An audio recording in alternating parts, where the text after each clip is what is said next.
Good evening, Little Masters, and welcome to episode 99 of the Prancing Pony Podcast, where tonight, well, among other things, we speculate about exactly what it was that Hal saw on the North Moors. Not to mention, we finally throw the One Ring into the fire. Not the really big fire, though. Oh, man, that would have been quick. We're done, folks. Show's over. Tip your waitress. We'll see you around.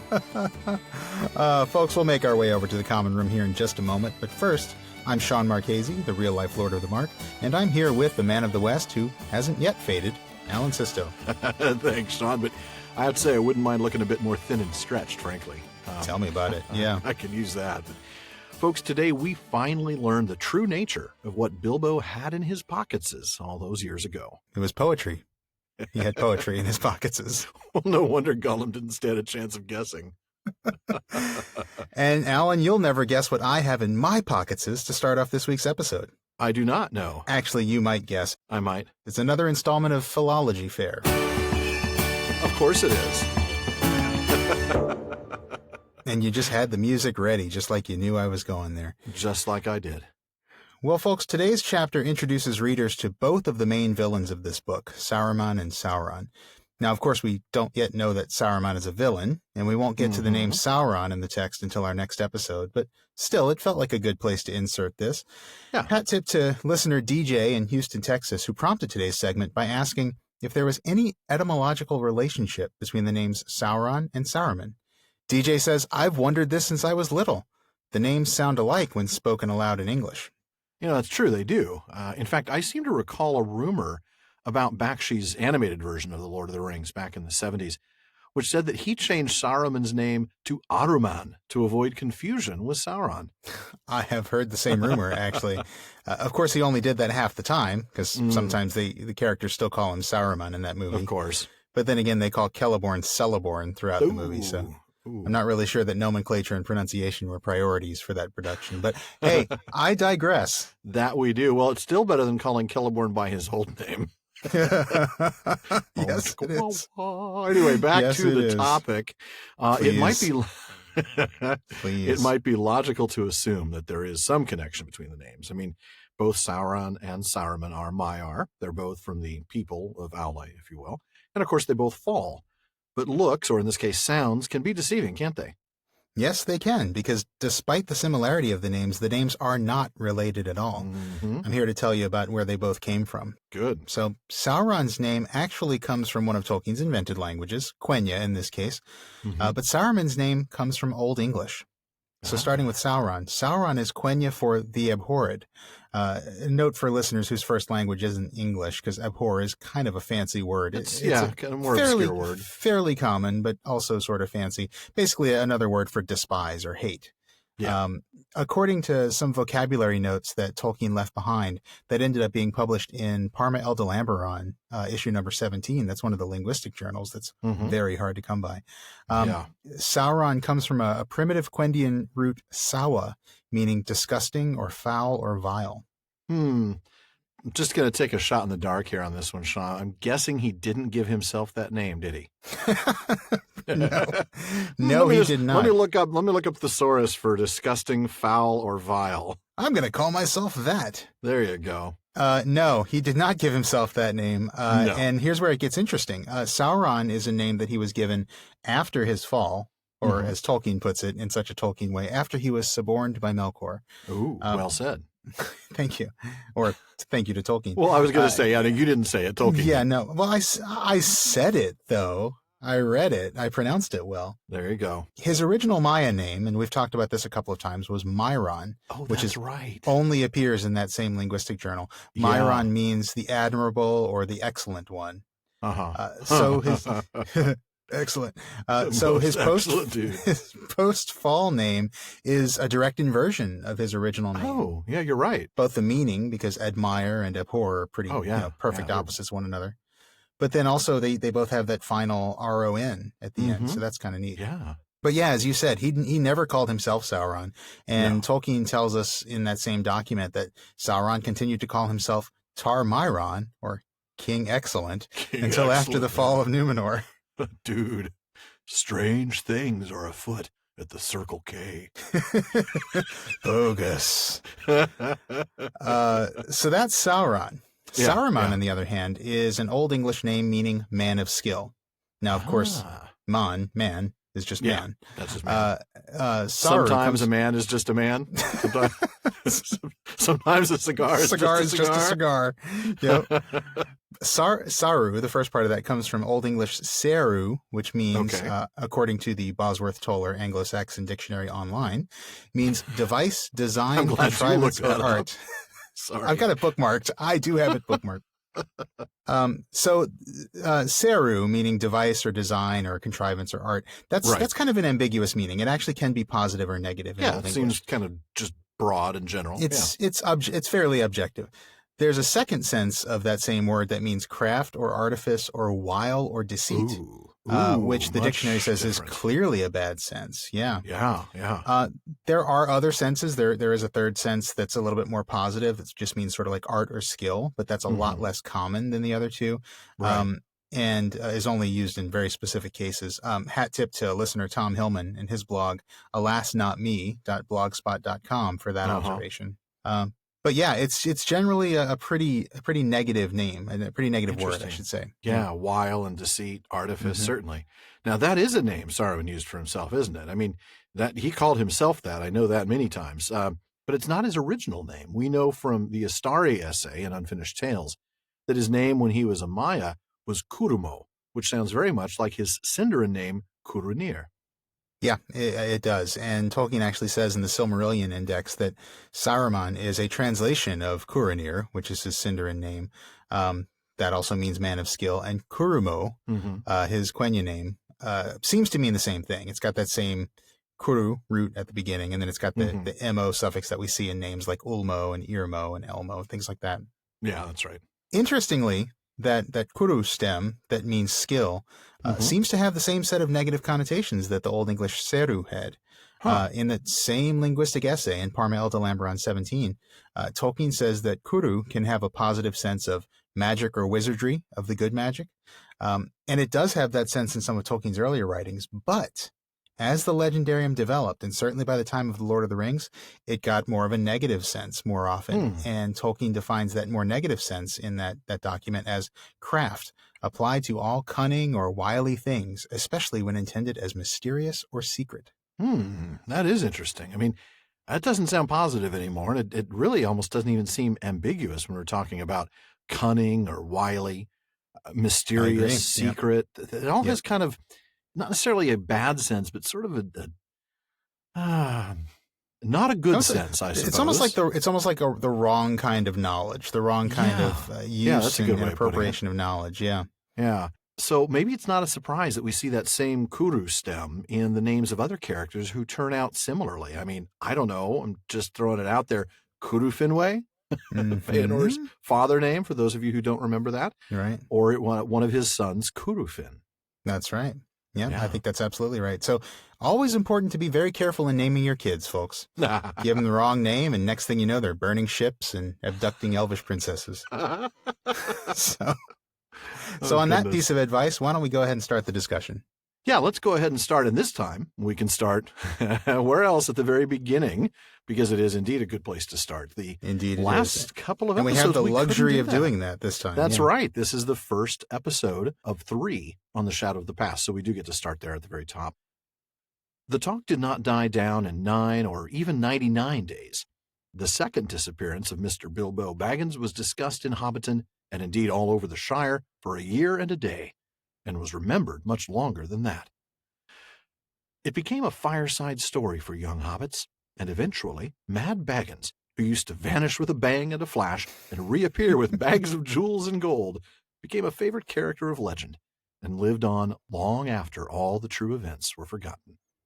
I love that. I love that. Such a great little moment there. Mad Baggins. You get this progression from gossip to legend. It's so cool. Yeah. And the true events become forgotten. Exactly. Nobody remembers anymore. Who knows how much longer he's talking about? Generations, I would presume. But, certainly not thousands of years, probably more like hundreds. And the real Bilbo was long forgotten. And instead, you have this legendary character who just disappears and then shows back up with bags of jewels and gold. Daddy, tell me the story about Mad Baggins again. Can he bring me some jewels and gold? You know what it makes me think of? It makes me think of Tom Shippey. He talks about those asterisk realities. Yes. Like the secret stories, Tolkien sort of reconstructing the real stories. Mm-hmm. That's cool. Absolutely. That is really neat. So, we see in the following paragraphs that, the neighbors believed he'd gone mad. Of course, they blamed Gandalf. Of course, because it's always the wizard's fault. Well, and Gandalf's the outsider, That's exactly right. That's what I was going to go. He always shows up and whisks people off into the blue. And that's true. So they thought it was all his fault. And they hoped that Frodo would, maybe be a little different than Bilbo, that he would come along differently. He'd get some hobbit sense. Settle down and grow some hobbit sense. I love that. Yeah. I should probably grow some hobbit sense. That would be nice. But did he get any hobbit sense? It would seem he didn't. No, he didn't seem to grow any hobbit sense at all. He immediately carried on Bilbo's reputation for oddity, which is a fantastic phrase. Love the way he puts that, isn't it? Yeah. That's great. I mean, we see here he didn't go into mourning. Right. Presumably everybody else just assumes Bilbo's dead again. Right. Frodo. Didn't you learn your lesson the first time? Right. I mean, shouldn't you at least wait a year or so before you decide that maybe he's dead? Before you assume he's dead. I think you're going to have a hard time finding legal representation now to assume he's dead. That lawyer's office is going to be like, nah, I did that before. No, man. We're not doing that again. No, we're not. No. That's not a risk we're willing to take as a firm. And he continues to have a party in honor of Bilbo's birthday. He has year after year, but the first one is this one for Bilbo's 112th birthday, which he calls a 100-weight feast, which I love. I love that. Got a little word nerdery on that, if I may. Of course you do. Of course you do, Sean. Well, I see that, and I'm like, what is 100 weight? What is 100 weight? 112, right? Uh-huh. So, this is another one of those kind of odd measurements that was common in Britain at one time. It was a measure of 8 stone. So a stone is 14 pounds. So this was 112 pounds.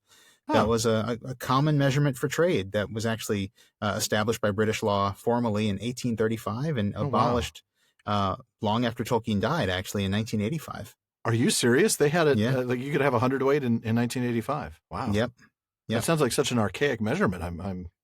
Especially then again, I'm stones even sound like an archaic measurement to me. Yeah, true. I mean, for us in America, like to measure one's weight in stone is kind of strange to us. But I know that's I had no idea that a stone was 14 pounds. pounds. I mean, that's interesting. Well, I had to look it up, to be fair. I didn't know it off the top of my head, but I've heard, British friends talk about, I need to go on a diet, need to lose about a stone. Like, I think the first time I heard that, I was a little bit taken aback. I would be too. I don't want to lose any stones. I hope never to have to pass any stones either. No, please. Anyway, very interesting. I'm glad you dug into the word nerdery on the 100-weight feast. I didn't know what that meant, and I didn't actually take the time to look that up this time around. I knew you probably would. That's why I didn't bother. You can always count on me for that. But I did love snowed food and rain drink. I thought that was a really neat phrase. That is pretty cool. That is cool. I like that a lot. I've been to some of those parties where like, man, you thought like 10 times more people were going to show up, didn't you? Right, yeah. I mean, can I just take some of this home? Do you need me to take like a whole plate home? Because I will. That's when you just show up with Ziploc bags and just there you go. Pack stuff. We are unwelcome guests at buffets. Let me just tell you that right now. Yeah. So I've got you reading a little bit here to tell us some of the things that Frodo was up to in Bilbo's absence. Some of these oddities that Frodo has picked up from Bilbo. Yeah. He lived alone, as Bilbo had done, but he had a good many friends, especially among the younger hobbits, mostly descendants of the old Took, who had as children been fond of Bilbo and often in and out of Bag End. Folco Boffin and Fredegar Bolger were 2 of these, but his closest friends were Peregrine Took, usually called Pippin, and Merry Brandybuck. His real name was Meriadoc, but that was seldom remembered. Frodo went tramping over the Shire with them, but more often he wandered by himself, and to the amazement of sensible folk he was sometimes seen far from home, walking in the hills and woods under the starlight. Merry and Pippin suspected that he visited the elves at times, as Bilbo had done. I love that. Isn't that cool? I mean, he really is turning into another Bilbo. I mean, he lives alone. He is, yeah. His friends are all younger than he is, which was pretty much also what Bilbo did. Yeah, that's true. Yeah. I have a quick sidebar on the ages of the hobbits, because I know this comes up a lot, and I thought I'd just answer this one before anybody even asked. We know that Frodo was born in 1368, The Tale of Years also gives us the dates for the other 3 hobbits in the Fellowship. I'm going to include Sam here, even though he's not mentioned in this paragraph. Sam was born in 1380, so he's 12 years younger. Merry, 1382, and Pippin, 1390. So if we use the math, I know, math, but still, Frodo was 50 when he leaves Bag End. Now, the thing is, I don't actually remember the birth dates. I just remember the birth years. So these might be off by a year, but sure, yeah, exactly. They might be it might not be quite 38. A month on either side of the actual date of leaving. Exactly. Yeah. So Sam is 38 at that time. Merry is 36, but Pippin is only 28. So he really is a young man. I mean, he's still in his tweens. Yeah, he has not come of age. That certainly makes a lot of sense when you think of Pippin's character. The fact that he is clearly the least mature of them. He's still in that irresponsible phase. Fool of a Took and all that. Exactly. Merry, I'm surprised Merry and Sam are so close in age now that just a couple years apart. I'm looking at these numbers together. Yeah. Frodo obviously is the oldest. He definitely seems the oldest. Almost twice as old as Pippin, really. Yeah. We don't do this often because we're focusing so much on the books, but when I'm thinking of Peter Jackson's movies, one thing people bring up a lot is that, Elijah Wood looked way too young to play Frodo. A 50-year-old hobbit. It's true. And he did. I mean, although the text does tell us that, Frodo was well preserved and he still looked very young. So that does work, but it is interesting that they end up casting somebody who is, I think, quite a bit younger than the rest of the cast for the 4 hobbits. I think you're probably right. Certainly the 4 of them look like they're all peers. But I can imagine if Bilbo is still around, I can just see him now and when he sees Frodo living by himself, having a bunch of young friends, tramping all over the Shire. I can see him now. I shall call him Mini-Me. Mini-Me. Yeah, it's pretty much what he is. Yeah, he really is. He's become like Bilbo. He's still very different in terms of some of his characteristics. His personality, I think, is different. Yeah, exactly. His lifestyle is very much the same as Bilbo's was. I mean, they're both single men with means and means. But Frodo is definitely one of the things that I've noticed just in Frodo's dialogue compared to Bilbo's dialogue. He's so much more serious. He's got a gravitas that Bilbo never really had. Yeah. And that's great. I mean, it makes Frodo a great character for this book. It does make him an interesting character. We'll get to more of that later, I think, when we start differentiating between the 4. Yeah. But you're right. He does have, he's got a much more somber outlook, I think. Yeah. And that fits because, we've got Merry and Pippin certainly bring some of the humor. So, Bilbo had to carry it all by himself. So yeah. And Sam brings that sort of, down-to-earth hobbitness that none of the other 3 have, the aristocrats and Frodo being sort of this elf friend, which we see here, right? That he's wandering alone, sometimes with friends, but they think he's visiting elves. Yeah. And we'll get to that shortly. Yeah. Yeah. Oh, I can't wait till we get there. For some reason, this bit reminds me of Finrod in the Silmarillion. So Finrod remember he went hunting with Maedhros and Maglor. Remember when he found the men of Beor's house? He was right.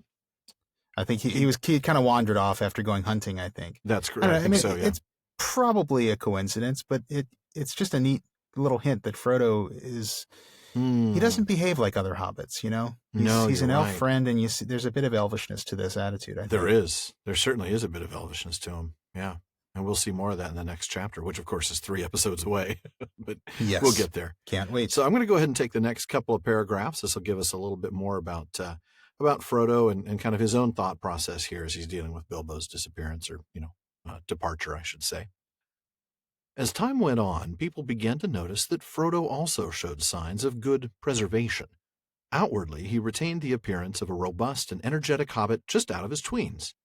Some folk have all the luck, they said. But it was not until Frodo approached the usually more sober age of 50 that they began to think it queer.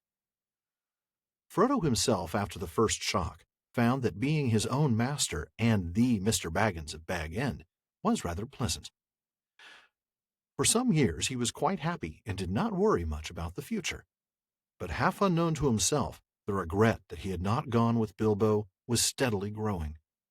He found himself wondering at times, especially in the autumn, about the wild lands, and strange visions of mountains that he had never seen came into his dreams. He began to say to himself, "Perhaps I shall cross the river myself one day." to which the other half of his mind always replied, "Not yet." Not yet. Wow. Yeah. And it's a little bit of what we saw with Bilbo, didn't we? He really had that desire to go, but he was also a homebody. Yeah. Yeah, this idea of two halves of his mind. I mean, that's almost a Baggins versus Took kind of thing. That's exactly what I was thinking. Yeah. And I mean, I think one of our listeners actually wrote to us recently to ask, do we think we'll see that with Frodo? Like, well, of course, he's half Brandybuck, not half Took, but would we see a Baggins versus Brandy? Right, exactly. He's kind of, they're kind of, outsiders in a way. But would we see a Baggins versus Brandybuck thing with Frodo? And I don't think we will too much, but we do sort of see it here. We do see a bit of Tookishness in him. Yeah. So I think that's really interesting. It's interesting because I don't think if we were going to compare that Baggins Brandybuck to the Baggins Took thing, I think we see pretty clearly the Took side wins right away, and later in this chapter. Yeah, the Baggins side of really missing home. He loves the Shire. We'll get to that, but it's less of that longing for it, and more of just this deep love and admiration for it. I think you're right. He has and a desire to protect it and care for it. It's not that he really wants to go back. You're right. I think we see that later in this chapter. He's willing to leave knowing that he may never come back. Yeah. Even when he sets out, he thinks he might not come back. And so I think you're right about that. And I think Frodo is less he has sort of a selfless love for the Shire, more so than he really misses it, which is interesting. Yeah. I think you're right. And we'll see more of that, of course, in the coming chapters. But you have something from there was something in one of the early drafts that's in Return of the Shadow about Frodo's signs of preservation. And in an early draft of this chapter, Tolkien made it a lot clearer that Frodo was feeling stretched in the same, kind of sinister way that Bilbo had been. This was in the second phase, which is in, again, Return of the Shadow. And Frodo's still called Bingo at this point, but there is a sentence So glad there. he changed that. I know, right? Bingo Bolger Baggins, I believe was the name. Yeah. Oh, man. But it said, and he began to feel sometimes a sort of thin feeling, as if he was being stretched out over a lot of days and weeks and months, but it was not fully there somehow. Ooh, wow, that is sort of like hanging over him, yeah. Yeah, and it mirrors Bilbo's words about being stretched. Yeah. And it's just very explicit that he feels kind of wrong. He feels like things are not right. And I don't know. I thought that was very interesting. I mean, I think we still get lots of good foreshadowing in the finished version of it, but it's interesting just how explicit it was early on. Yeah. No, you're right. That is interesting. Thanks for bringing that in, because I know that there's a lot of material there, and we can't bring everything in. We can't bring all of it in. And in most cases, it's not really even all that relevant because it's just rejected drafts. But sometimes it is fascinating. It is. It's interesting to see how it developed. That's true. So I love that he's finally realizing just how nice it is to be free. Footloose and fancy free, right? I mean, he's got the money. Master, he's the Mr. Baggins of Bag End. He doesn't have anybody telling him what to do, but he realizes as he starts to age, he really regrets not going with Bilbo. Yeah. I thought the dream was interesting, especially strange visions of mountains that he had never seen came into his dreams. It's like he's dreaming of, Bilbo's journey to the Lonely Mountain, or maybe across the Misty Mountains. Yeah. Yeah. Who knows? Or, I mean, who knows? He might even be thinking of the White Mountains. He might be dreaming of those and just not know it. Maybe even the mountains of Mordor. Oh, goodness. And then he might never leave. Yeah. I don't want to go there. No. It's interesting. Yeah. You wonder what kind of visions he's having. Yeah. Maybe it's all the above. Maybe. We need to get a dream interpreter in here to figure out what Frodo's dreams mean. Dreamweaver. Wow. Sorry. I don't even think I sang that right, but that's okay. It got the point across. It did. Yes. It hammered it home. I think it is time for your next passage. All right. Okay. So I'm going to read from the next section here. Well, please do. There were rumors of strange things happening in the world outside, and as Gandalf had not at that time appeared or sent any message for several years, Frodo gathered all the news he could. Elves who seldom walked in the Shire could now be seen passing westward through the woods in the evening, passing and not returning. But they were leaving Middle-earth and were no longer concerned with its troubles. There were, however, dwarves on the road in unusual numbers. The ancient east-west road ran through the Shire to its end at the Grey Havens, and dwarves had always used it on their way to their mines in the Blue Mountains. They were the hobbits' chief source of news from distant parts, if they wanted any. As a rule, dwarves said little, and hobbits asked no more. But now Frodo often met strange dwarves of far countries, seeking refuge in the west. They were troubled, and some spoke in whispers of the enemy and of the land of Mordor. Oh my. Well, that's straight into the foreboding right there. Yes, it is. You know, the enemy. You start getting rumors of strange things. The next thing you know, you're hearing about the enemy in the land of Mordor. The enemy in the land of Mordor, yeah. That's a very, very bad news. Yeah. So Gandalf had not appeared or sent any message for several years. I'll just leave that there and point out that we might have said some things that weren't quite accurate. We will get to that later. We will. We will. When Gandalf does reappear in a couple more readings, we'll talk about that. But we'll set ourselves straight. Yeah, I figured I'd just let that, out there so that folks who listened and rolled their eyes at our foolishness will know that we're going to. And there were many because you reached out to us. And you figure for everyone who did reach out, there's like probably 20 who didn't. Yeah. Yeah. And we deserve that. We did deserve that. That was silly. But I want to talk about these elves leaving because this is one of my favorite themes. This this idea of this transfer of power, which I talked about a few episodes ago.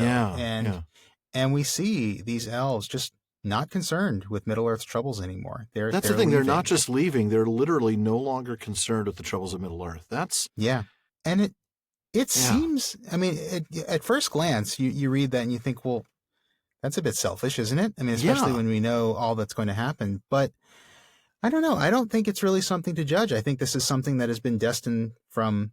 Exactly. Well, we know it's been destined from the moment they were created. Letter 153 to Peter Hastings. Tolkien talked about how humans were from the beginning destined to replace the elves. So I think that's just happening now. This is just inevitable. It's time for them to leave. Their time is passing. And we see it this early on that they're already leaving. I guess if you know your time is coming, you're like, well, now's a good time to go. Get going before the traffic gets bad. Right. Yeah, exactly. You don't want to get caught on the 405 on the way over the straight road, man. It's terrible. Of course, you've got an appropriate Southern California traffic metaphor for this, but you're absolutely right. I mean, that's you're not going to stay on this sinking ship any longer than you have to. So, so you can understand it when you have a little bit more of that context. And again, this is a place where knowing the Silmarillion really kind of helps you understand this better, doesn't it? Boy, doesn't it? Yeah. I mean, that's the thing. Your first response is, that they're selfish. But then you realize, first of all, this is their nature. They're not leaving Middle-earth because Middle-earth is floundering or going under. They're leaving Middle-earth because it isn't really their home. Right. Their home is in the West. And they came here as exiles, and now they're returning. Yeah, now it's their time. Yeah. So of course they're not particularly concerned. Yeah, they know that things will deal with whatever happens over here is fine because it's not going to affect Valinor. It's not going to affect Tolerancia. So, and we know that elves had many thousands of years to rule Arda before men came along. We don't even know how many because there really wasn't any much reckoning of time at the time. No, that's true. But I mean, you look at all the stuff in the First Age and before. It's elves have been here a long time. It is time for them thousands to go. and thousands of years. But it makes me remember Feanor's, Feanor had found out that men were coming, remember? And then he tells the people amongst his fiery speech that, hey, by the way, these latecomers are going to be there. And no wonder the Valar want us here. They want them to rule over there. And of course, how long would it really be before the Noldor wouldn't be ruling in Middle Earth? And the answer is a very, very long time, many thousands. Yeah, a few more thousand years. Yeah. Yeah, easily. So yeah, I think you're right. That context and certainly the understanding from the Silmarillion helps us to understand that they're not returning. Their passing is not necessarily out of selfishness. It's just out of destiny. It's out of what is to be. Ilúvatar's plan, Yeah, the song, the music even. Mm-hmm. Yeah. Yep, exactly. But the dwarves, interesting. I want to touch on this a little bit. It's a follow-up on our Patreon special. For those of you who support us on Patreon, we just released that special on race and in Tolkien's work. It's fascinating episode to research and talk about. But this kind of touches on that, this idea that evil has been placed in the East and good in the West. Oh, yeah. With seeking refuge in the West, they're coming this direction because bad things are happening in the East. And it's always that way in Middle-earth. We always see that same pattern. But I wanted to talk East wind and all that stuff, yeah. Exactly. I wanted to kind of follow up on that, though, because it does touch on that special. In letter 229, there was a Swedish translation that was going on, and the translator had thought that Mordor was the Soviet Union and that Sauron was Stalin. So, Tolkien not being a big fan of allegory. Yeah, exactly. Right. Love that. So here's the quote from that letter. He says, "Such allegory is entirely foreign to my thought. The placing of Mordor in the east was due to simple narrative and geographical necessity within my mythology. The original stronghold of evil was, as traditionally, in the north. But as that had been destroyed and was indeed under the sea." Under the sea. Under the sea. Sorry. Under the sea. I was thinking exactly the same thing, obviously. But because it was under the sea, there had to be a new stronghold far removed from the Valar, the elves, and the sea power of Numenor.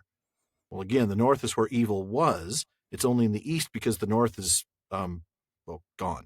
So, yeah, right. Yeah. The east isn't the evil because it's the east. The east is evil because the north is evil gone. Because right. Yeah. Very important. No, that's a good catch. Yeah, I hadn't picked up on that letter when we researched that episode, but that's a good point. Yeah. Again, anytime people go looking for allegory in Tolkien's work, it always just falls flat, Yeah, and you're going to stumble and you're going to end up really drawing the wrong conclusions. Yeah.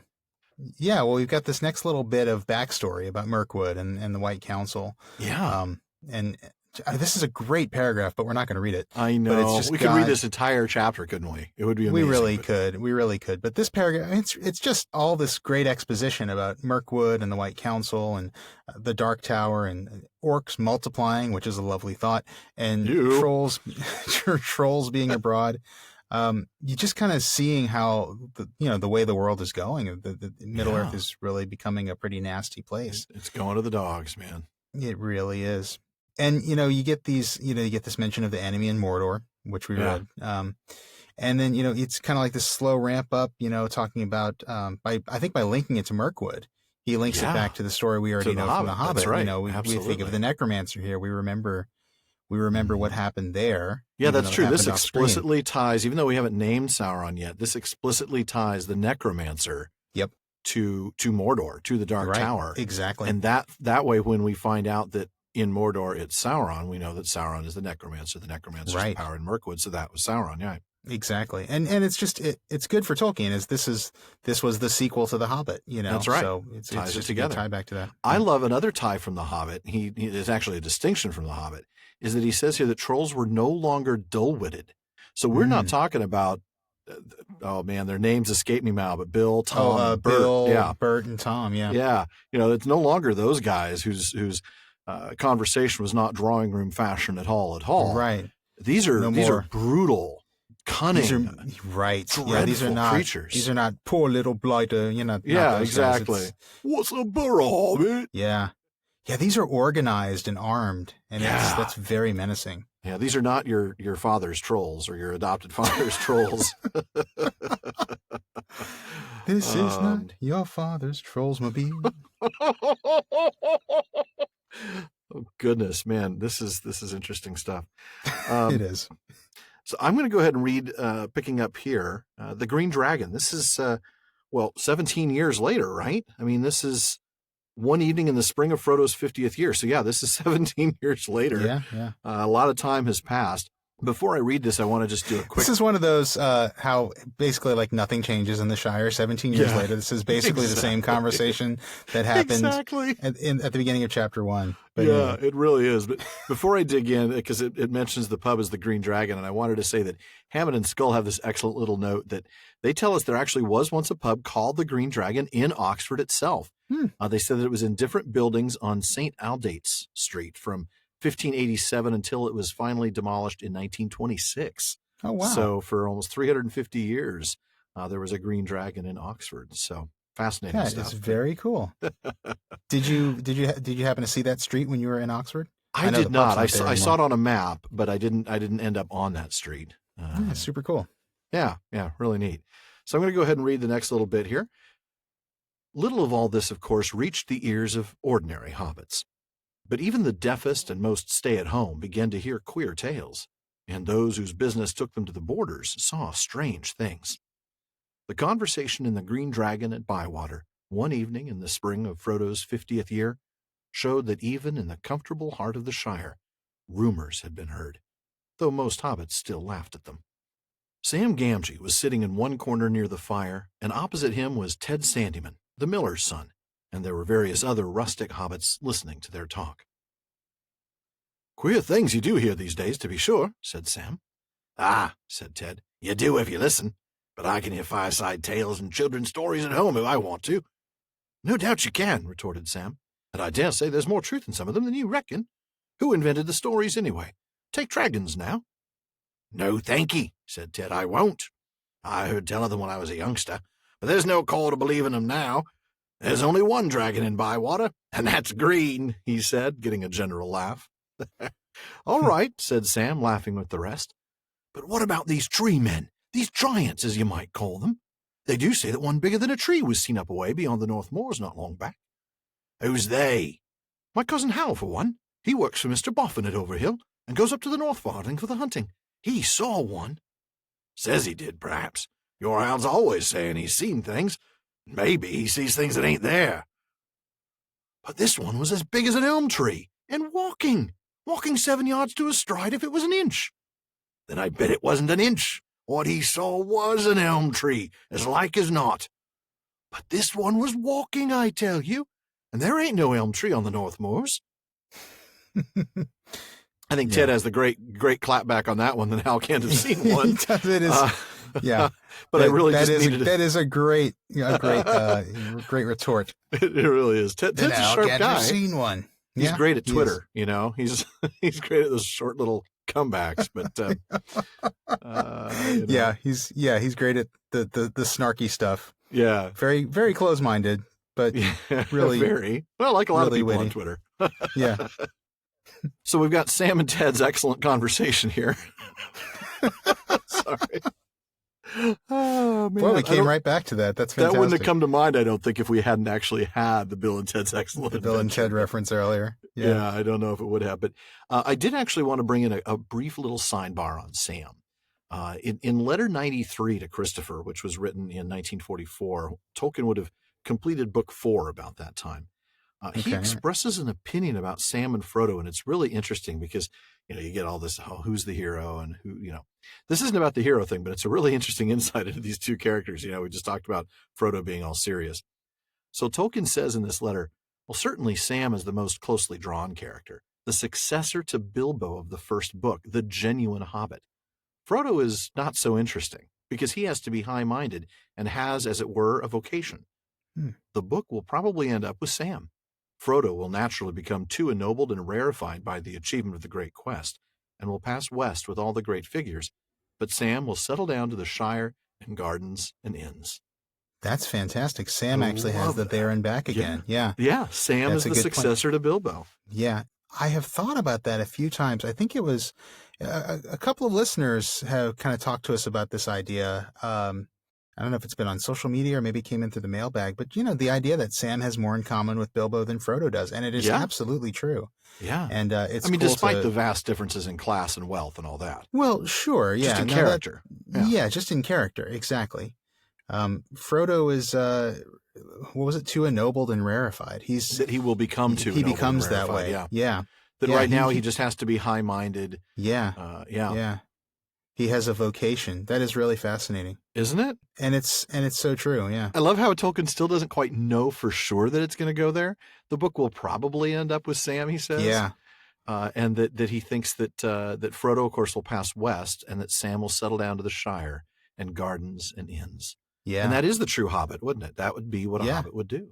Yeah, he would come back and he would, apply what he had learned to life in the Shire, and that's exactly what we see Sam do with all those multiple terms as mayor. And of course, he does still end up getting to pass to the west, but only after living his life and living the full nature of his life, choosing life and choosing death, as Tom Shippey said. That was such a great discussion. Yeah, that's a good catch. I'm glad you found that. Thank you. Yeah. Oh no, I absolutely love that letter. It's the one, I think my favorite letters are the ones that he writes to his kids. To his kids, yeah. Yeah, they really are so revealing. Those are the ones that kind of feel the most honest and certainly the most intimate, don't they? They really do. Yeah, that's when you know his guard is down. He's not honest. trying... I don't mean to imply that his other letters are dishonest, but it's just... They don't have an angle. They don't have a slant. Right, right, exactly. We have talked about context. And when he's writing There's a candor when he's writing with his children. Exactly. When he's writing to the owner of the Catholic bookstore or to Father Robert Murray, he's saying things... He's emphasizing certain aspects. He's not lying. He's just emphasizing certain aspects of his thoughts that came through in the books. That's exactly it. When he's writing to a publisher, he might be kind of not so much hiding things, but emphasizing some things and de-emphasizing others. Like when he was trying to get out of his. Well, you might not really want this book. This thing's just gotten completely out of control. Totally out of hand. You really don't want to publish this. Come on, Stanley, don't publish it. Come on, Stanley. You really. Let me help you. I'm trying to save you some money here, pal. Right. I love that. So it's not so much, like you said, it's not a matter of honesty versus dishonesty as much as it is, full candor, full transparency, no angle other than just loving his kids. And those letters are, for that reason, I think some of the most interesting to read. But I agree. Love that one. So back to the conversation, Sam and Ted's excellent conversation, dude. Dragons. I love this, Sam. We know just the one in Bywater. Even though Bilbo had just been involved in the slaying of a dragon, not 50 years. So this is now 17 plus. It's a while back. 70 some odd years ago now, I guess. So maybe 77 years ago. Yeah, certainly long enough that it might have passed into something resembling legend. Yeah. Right. Yeah. Well, and who knows that. Who knows if he ever believed Bilbo in the first place? Oh, I'm sure Ted never did. Right, exactly. Yeah. There's no call to believe in them now. No, of course that not. Suggests that he was one of those who never believed Bilbo. And we know his father was like that. His father was, That's true. His father is absolutely strong true. Opinions about Bilbo. But I think the big thing about this section that we want to discuss, you know where I'm going here. I do know where you're going. What did Hal see Tree Men on the North Moors? The Tree Men. What do you think these are? I mean, are they Ents? Are they Entwives? Are they Horns? Or are they something else? Are they giants or trolls or something else?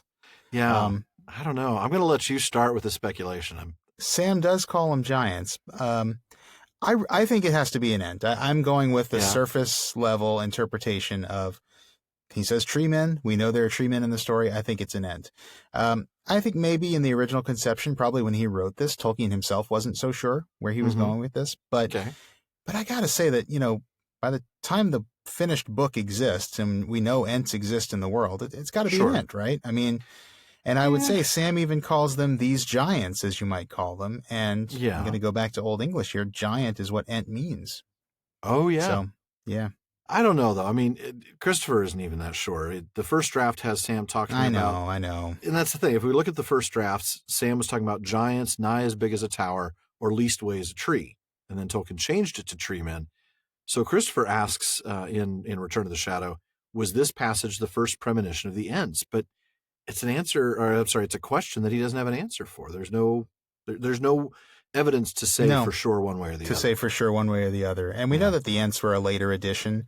Because they were originally going to be bad, remember?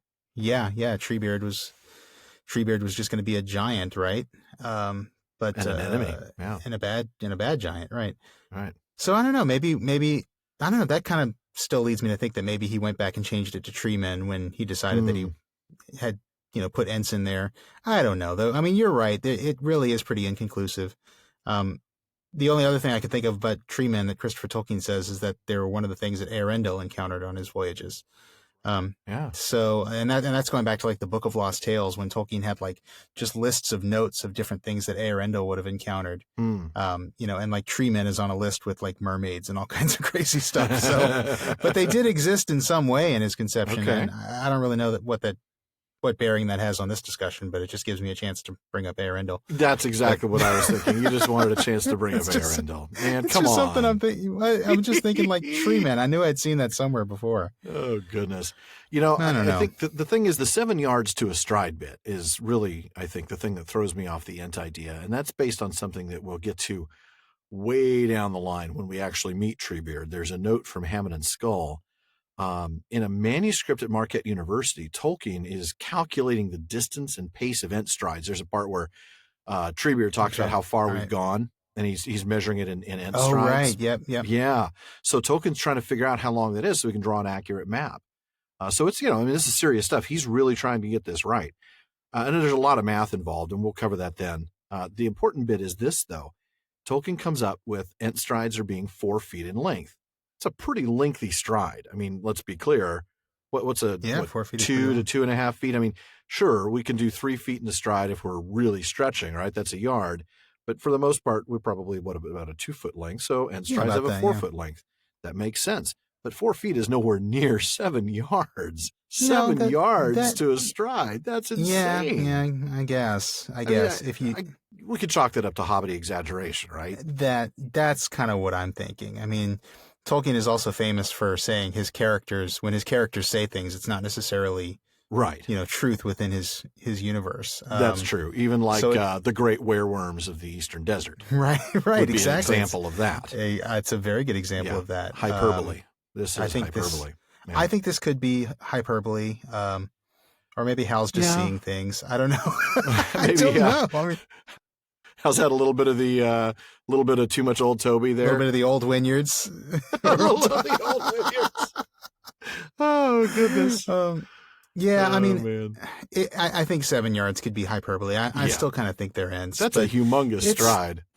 That's huge. Yards. 7 yards. I mean, that's like. That's 21 feet for a stride. That's a building. That's something that's as tall as a building. That's like a mountain giant. That's like the ones that are throwing boulders at each other and kicking dwarves like footballs, Yeah. I don't know. It's a good question, though. It's just one of those inconclusive. Exactly. It's something that I can't land on for sure. I think maybe by ruling out other things, I don't think it's an Entwife as much as I'd love it to be an Entwife. No, I agree. I think we really do kind of come to the conclusion. It's a speculation, but I think the Entwives, I think their gardens ended up being, just a little bit too close to the Morannon. And, they pretty much got wiped out at the end of the Second Age there. Yeah. The ones that weren't captured and made into trolls, I suppose. But yeah, it could be.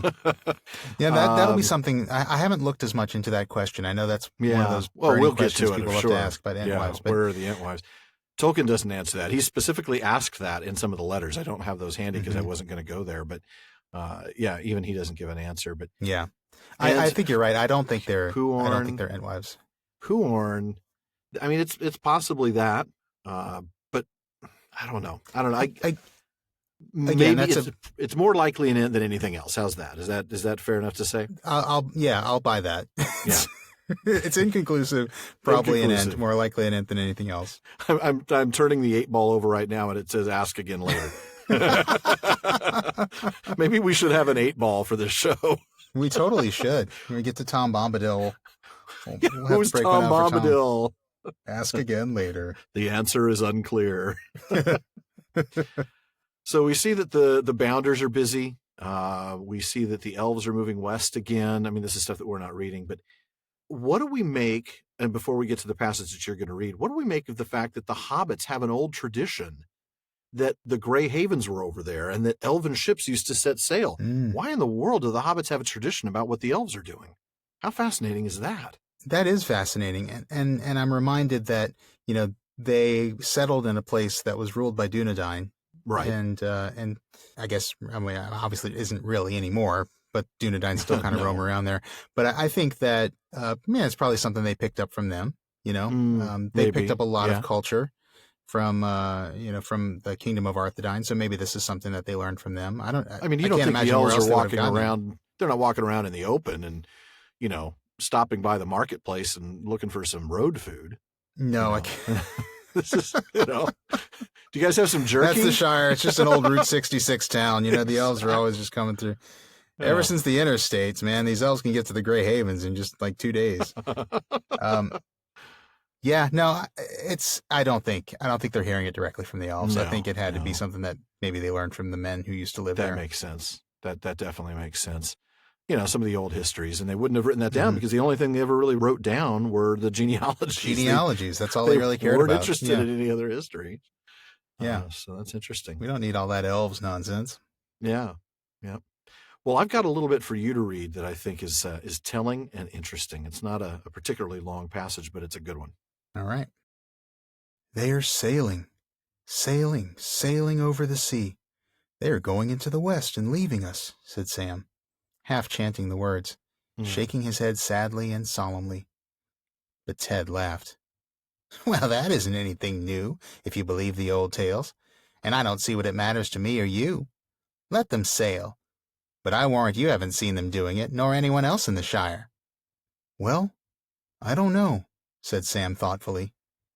He believed he had once seen an elf in the woods, and still hoped to see more one day.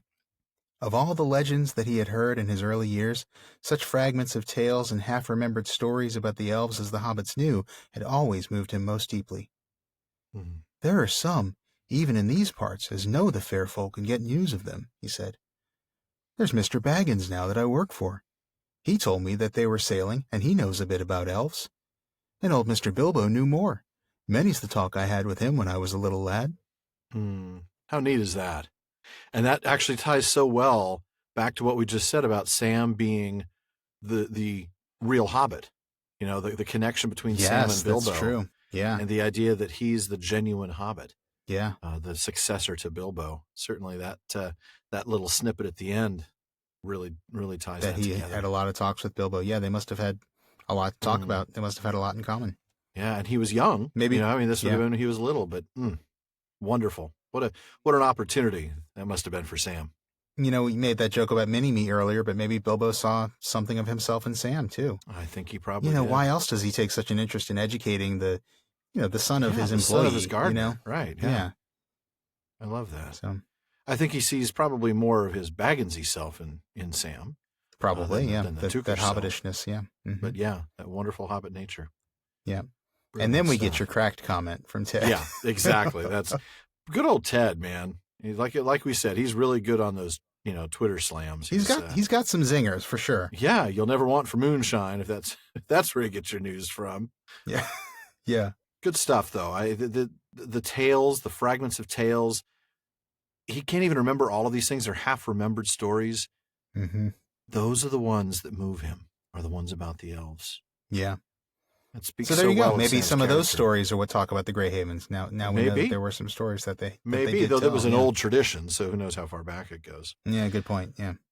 But I'm going to go ahead and pick up in the next section here to go ahead and move on to the reappearance of Gandalf. But before I do, it is time for our addendum. Addendum. There you go. We had said that Gandalf was going to not come back for 17 years. Oops. Yeah, that was wrong. It was really, truly, well and truly wrong. I'm not sure why really we said happened. That. Well, because nothing really happens for 17 years. I mean, this chapter sort of picks up 17 years later, but this does. Yeah. The chapter picks up 17 years later, but then it goes back. Yeah, exactly. And that's the problem. That is the problem. Interlacing. It is a treacherous narrative device. Yeah. So, that's the thing, folks, when we study these chapters, a lot of times we're so intent on the chapter we're in. And of course, we're recollecting the things that have gone before, but we're not necessarily looking ahead as much. Right. And it's really hard to do, because to do that means reading the entire book for every chapter, and we can't do that. I mean, really. It would take a little time to prepare. There would be a couple of years in between episodes. Yeah, maybe not 17, but there'd be a lot. Probably 3 years after the party, for sure. Yeah. So we just want to acknowledge that we made a mistake on that. A minor factual error. The point is that it's a long time before we pick up the book again, and that's really what we meant to say. And really what we were trying to do was help folks whose main recollection is the films to remember that there was a very long period of time between the time of Bilbo's departure and the time of Shadow of the Past with the ring and all of that. It wasn't like that night Frodo comes back and Gandalf throws it in the fire. The film does not really show that at all. No, it shows it as being the very same night. Okay, Bilbo's left. Here's the ring. Let's throw it in the fire. Oh, that's the ring. You got to get out of here. I don't know that it really says it's the same night. I think one can interpret it that way, but it doesn't appear to be 17 years. It doesn't appear to be 17 years for sure. Yeah. That's true. No, it doesn't. It's not this. You're right. It's not the same night because he says keep it secret, keep it safe, and then he leaves. And then it just kind of continues on, and then you don't really know how long it takes to get to that next scene. It's certainly not 17 years. Right. It doesn't really convey time passing. No, you're right. You're right. So I'm going to go ahead and read this, and we'll start. I have to say though that as we get into this lengthy conversation, because really the conversation between these two is the rest of the chapter. So we have a lot of reading to do, mostly because there's so much information here and because there's so many wonderful lines. We just feel like there's just too much to skip all of it. But yep, agreed. We, of course, aren't reading the whole thing. This is not an audiobook, as we have often said. But do pardon the lengthy readings. I'm going to go ahead and tackle this one. It was just at this time that Gandalf reappeared after his long absence. For 3 years after the party, he had been away. Then he paid Frodo a brief visit, and after taking a good look at him, he went off again. During the next year or two, he had turned up fairly often, coming unexpectedly after dusk, and going off without warning before sunrise. He would not discuss his own business and journeys, and seemed chiefly interested in small news about Frodo's health and doings. Then suddenly his visits had ceased. It was over 9 years since Frodo had seen or heard of him, and he had begun to think that the wizard would never return, and had given up all interest in hobbits. But that evening, as Sam was walking home and twilight was fading, there came the once familiar tap on the study window. Frodo welcomed his old friend with surprise and great delight. They looked hard at one another. "All well, eh?" said Gandalf. "You look the same as ever, Frodo." "So do you," Frodo replied. But secretly he thought that Gandalf looked older and more careworn. He pressed him for news of himself and of the wide world, and soon they were deep in talk, and they stayed up far into the night. That must have been a fun reunion of friends. Oh, I mean, must not have fun, been. but just beautiful, lovely. Yeah, exactly. To spend time together again after some time. Yeah. And it's funny, we don't get any of that conversation. I mean, for us, the narrative goes immediately to the next morning. And we get a hint of one thing that was discussed, but that's it. Yeah. So, we don't really find out what happened in that conversation, but it's really neat. What we do find out, though, just as a little bit of math, we have frequent visits over the next year or two. So we have 3 years away. So that would be from Frodo being 33 to 36. Then there's the brief visit. And then during the next year or two, he shows up. But then we find out that it's been 9 years since Frodo had seen or heard of him. So really that next year or two must have been a little bit more like 5. That's what I was thinking. Yeah. Cause I remember reading this and trying to add it all up, and it just I couldn't get the numbers there. Year or two is vague. And it appears that that's probably, there was a period of time about 5 years in length, so that all of this does add up to 17. But not a lot of detail. But no, not any detail at all, really. And what's interesting? I just thought of this as Gandalf keeps coming back all these times. Nobody ever questions Gandalf's longevity. Like nobody in the Shire ever wonders why Gandalf has been around so long. Yeah, you've been around. Let's see, you were at the old Tooks party when Bilbo was a child. When Bilbo was a child, so that's 130 years ago or 100 by this point. Why aren't you dead yet? And he was already old then. Yeah, I know. Right. And maybe it's just because nobody really pays that much attention to him, or maybe he's a wizard and they don't. Maybe he's a wizard. They just think he's like an elf. He's all I don't know. Yeah. Who knows? Well, they do. Yeah, they call him Gandalf. So right, the elf of the wand. Right. Yeah. So maybe there's that, but I don't know. It's just something funny. That's a very good point. I mean, because you're right. I mean, Gandalf clearly is saying you look the same as ever, Frodo, and there's nothing there in the text to say anything, but the subtext is you look well preserved. You look maybe a little stretched. And then Frodo's concern, of course, is that Gandalf is even older and more careworn, which, he could be. I mean, that's the thing. He's certainly carrying a burden, isn't he?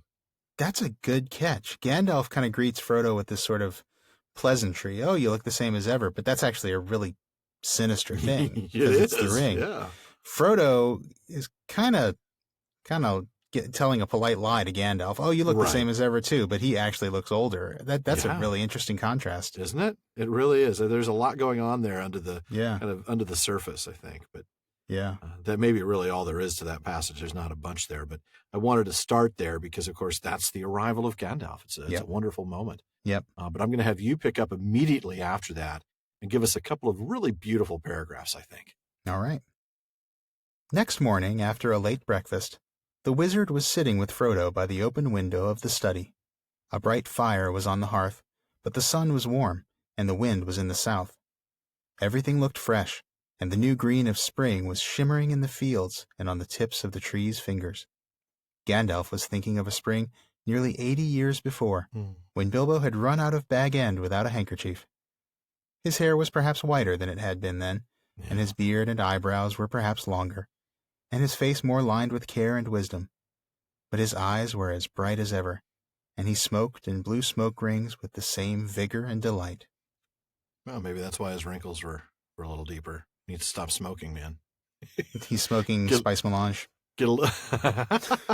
I was just thinking he needs to go get like a Botox treatment or something. But the spice extends, the pipeweed extends life.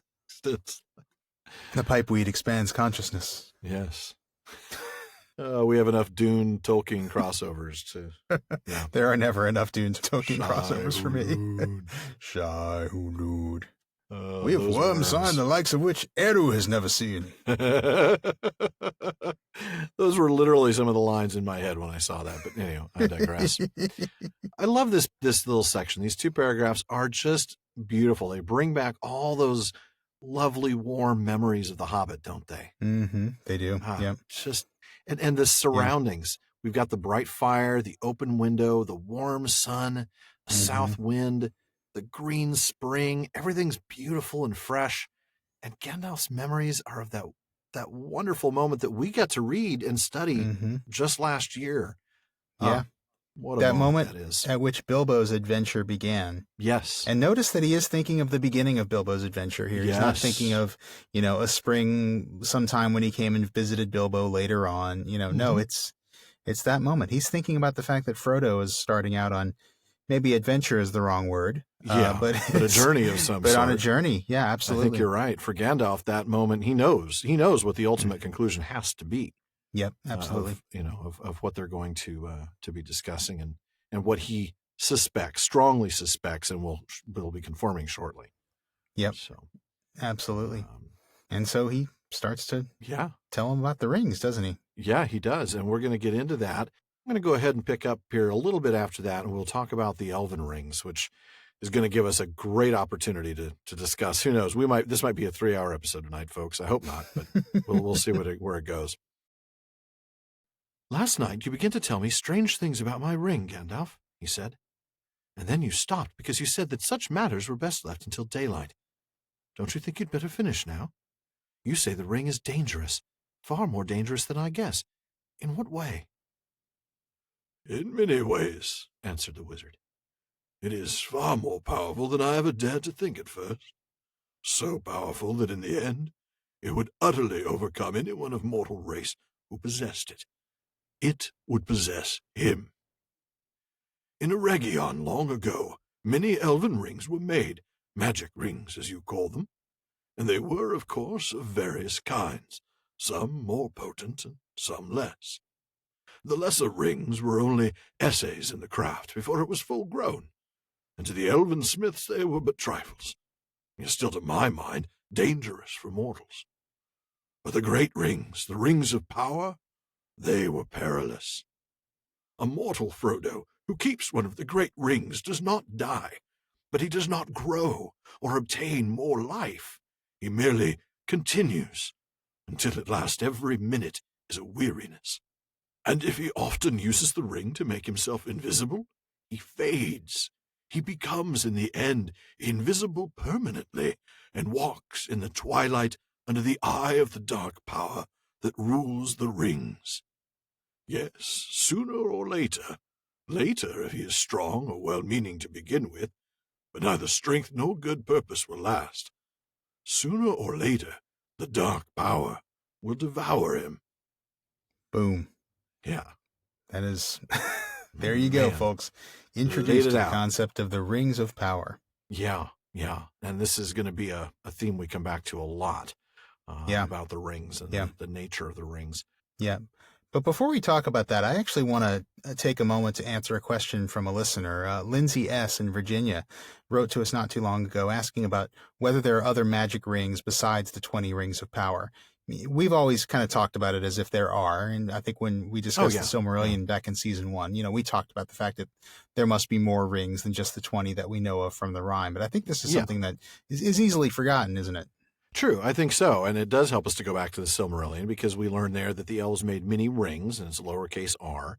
And in one of his letters, Tolkien says that Sauron seized many rings of power, and there he's using a capital R and a capital P, which are the ones alluded to in the rhyme. But this statement here from Gandalf is even more explicit, that there were many magic rings that were made first as essays in the craft.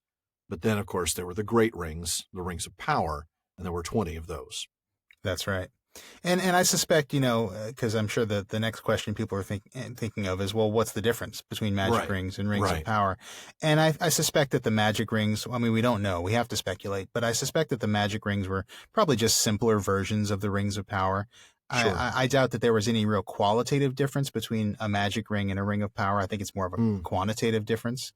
Okay. The rings of power, I'm guessing, were probably just the most strongest. Yeah, that's pure speculation. Dangerous. But I mean, it's if their power was to protect or to encourage or whatever, maybe the other rings had that same power but lesser on a smaller scale or something. Yeah, smaller scale. We just don't know because the best source we have about the rings is the Silmarillion, and the term magic ring doesn't appear at all in the Silmarillion. And that shouldn't surprise us because that's originally from an elvish source. The elves don't really think of anything as magic. No. Yeah. As Galadriel is fond of sternly reminding us, don't use the word magic. That's right. That's right. Uh-oh, it's magic. Oh, man, come on. When I'm with you. Oh, no. I'm just thinking of ELO, Strange Magic. Oh, see, I went to the Cars and Rick Ocasek. Yeah. Yep. So, more than 20 rings of power, but then many other magic rings. Yeah. Lowercase that makes sense I. to have them be just like kind of similar to the Great Rings, but less in power. Yeah. So let's talk a little bit about some of the things that these rings do. I mean, some of the things Gandalf says about them are pretty dangerous terrifying stuff, really. Yeah, absolutely. I mean, and that's why even the smaller rings, the trifles, would still be dangerous to mortals. Dangerous for mortals, yeah. And that makes, again, that certainly echoes the idea that it's a quantitative difference and not a qualitative difference. Right. Yeah, I mean, he says, and we've seen this already. We've seen this hinted at already in the text, that a mortal who keeps one of these rings does not die. He merely continues. And this is something very different from a true immortal like a Maya or an elf, someone with true serial longevity or immortality. This is just stretching. Yeah, continued existence, but no more life. That's fascinating, right? Right. That's a good phrasing. I really like that. Continued existence, but no more life. He does not obtain more life. Yeah. Yeah. Extended existence. Yeah. But no more life. That's just a terrible fate. Oh. And that is part and parcel with the idea that if you have one for long enough, you just fade. Yeah. Because I think you use this great metaphor of like pulling a wire taut, didn't you? A couple of episodes ago, you pull it. Well, I think it was Tolkien's metaphor. I think, but was it? Okay, it might have been. I don't know. I remember you saying it, so I'm giving you credit for it. But it might have been Tolkien's. But yeah, it's just this idea of you just pull it tighter and tighter, and eventually it's getting thinner and thinner and thinner, and eventually it just snaps. Yeah. Or in Tolkien's words here, it fades. The person they fades. They become invisible permanently. Yeah, devoured by the dark power. And it is an inevitability, isn't it? That's the thing. Yeah. Gandalf explains, this is not, if you're good, you'll avoid this. It's, if you're strong or well-meaning, it might take a little longer. It might take longer. But sooner or later. Yes, exactly. And he repeats that phrase, sooner or later. That's a pretty terrifying thought because, of course, Frodo's first thought is going to be Bilbo. Yeah. Oh, absolutely. So it is important that, he points out later if he's well-meaning to begin with. Oh, yeah, that clearly points out. We'll talk about this more in a couple of episodes. Yeah, Bilbo started his ownership of the ring pretty well pity. As things go, with an act of pity. And you're right. And that did help him. That shielded him somewhat. Oh, that absolutely shielded him. One other thing to take note of, I think, is that he's only referring to mortals in this case. An elf, or even even conceivably a Maya, like an Istari, could in theory use and keep one of the great rings, and it wouldn't have that same effect. It would have a different effect. It would have a very terrible effect, as we'll find out from Gandalf shortly. Yeah. But not the same. Right. And that certainly answers the question, I think, that we get of, well, if, when Sauron has the ring, why isn't he invisible? It's not the same. It doesn't act the same. It's not the same effect. It doesn't act the same on a Maya as it does on a mortal. Yeah, on a mortal. Yeah, that's true. Yeah. And that's worth pointing out right now. So yeah, Bilbo, that's Frodo's concern immediately is, how much did Bilbo know? Did you know this? And, we're not going to read that part, but Gandalf's explanation that, well, certainly if he knew that, he never would have passed it on to you. Right. So yeah, we're not going to read all this, but we get these red flags, don't we? We get Bilbo talking about the ring growing on his mind. We get the fact that the ring seems to be changing physically. It's a different size or a different weight. It slips off. Yeah, that's right. Very and Bilbo obviously noticed that because he did point it out to Frodo. Right. But yeah, Bilbo never connected his long life with the ring. He took credit for that himself. I like that. Gandalf, and he was very proud of it. Yeah. Though even he was recognizing that he was thin and stretched. Yeah. That's Gandalf, of course, remembering Bilbo's comments. From the first chapter, yeah. Exactly, like butter over too much bread. Right. But after that, I am going to have you read. You're going to read Frodo's second question of how long have you known all this? All right. Here we go. How long have you known all this? Asked Frodo again. Known?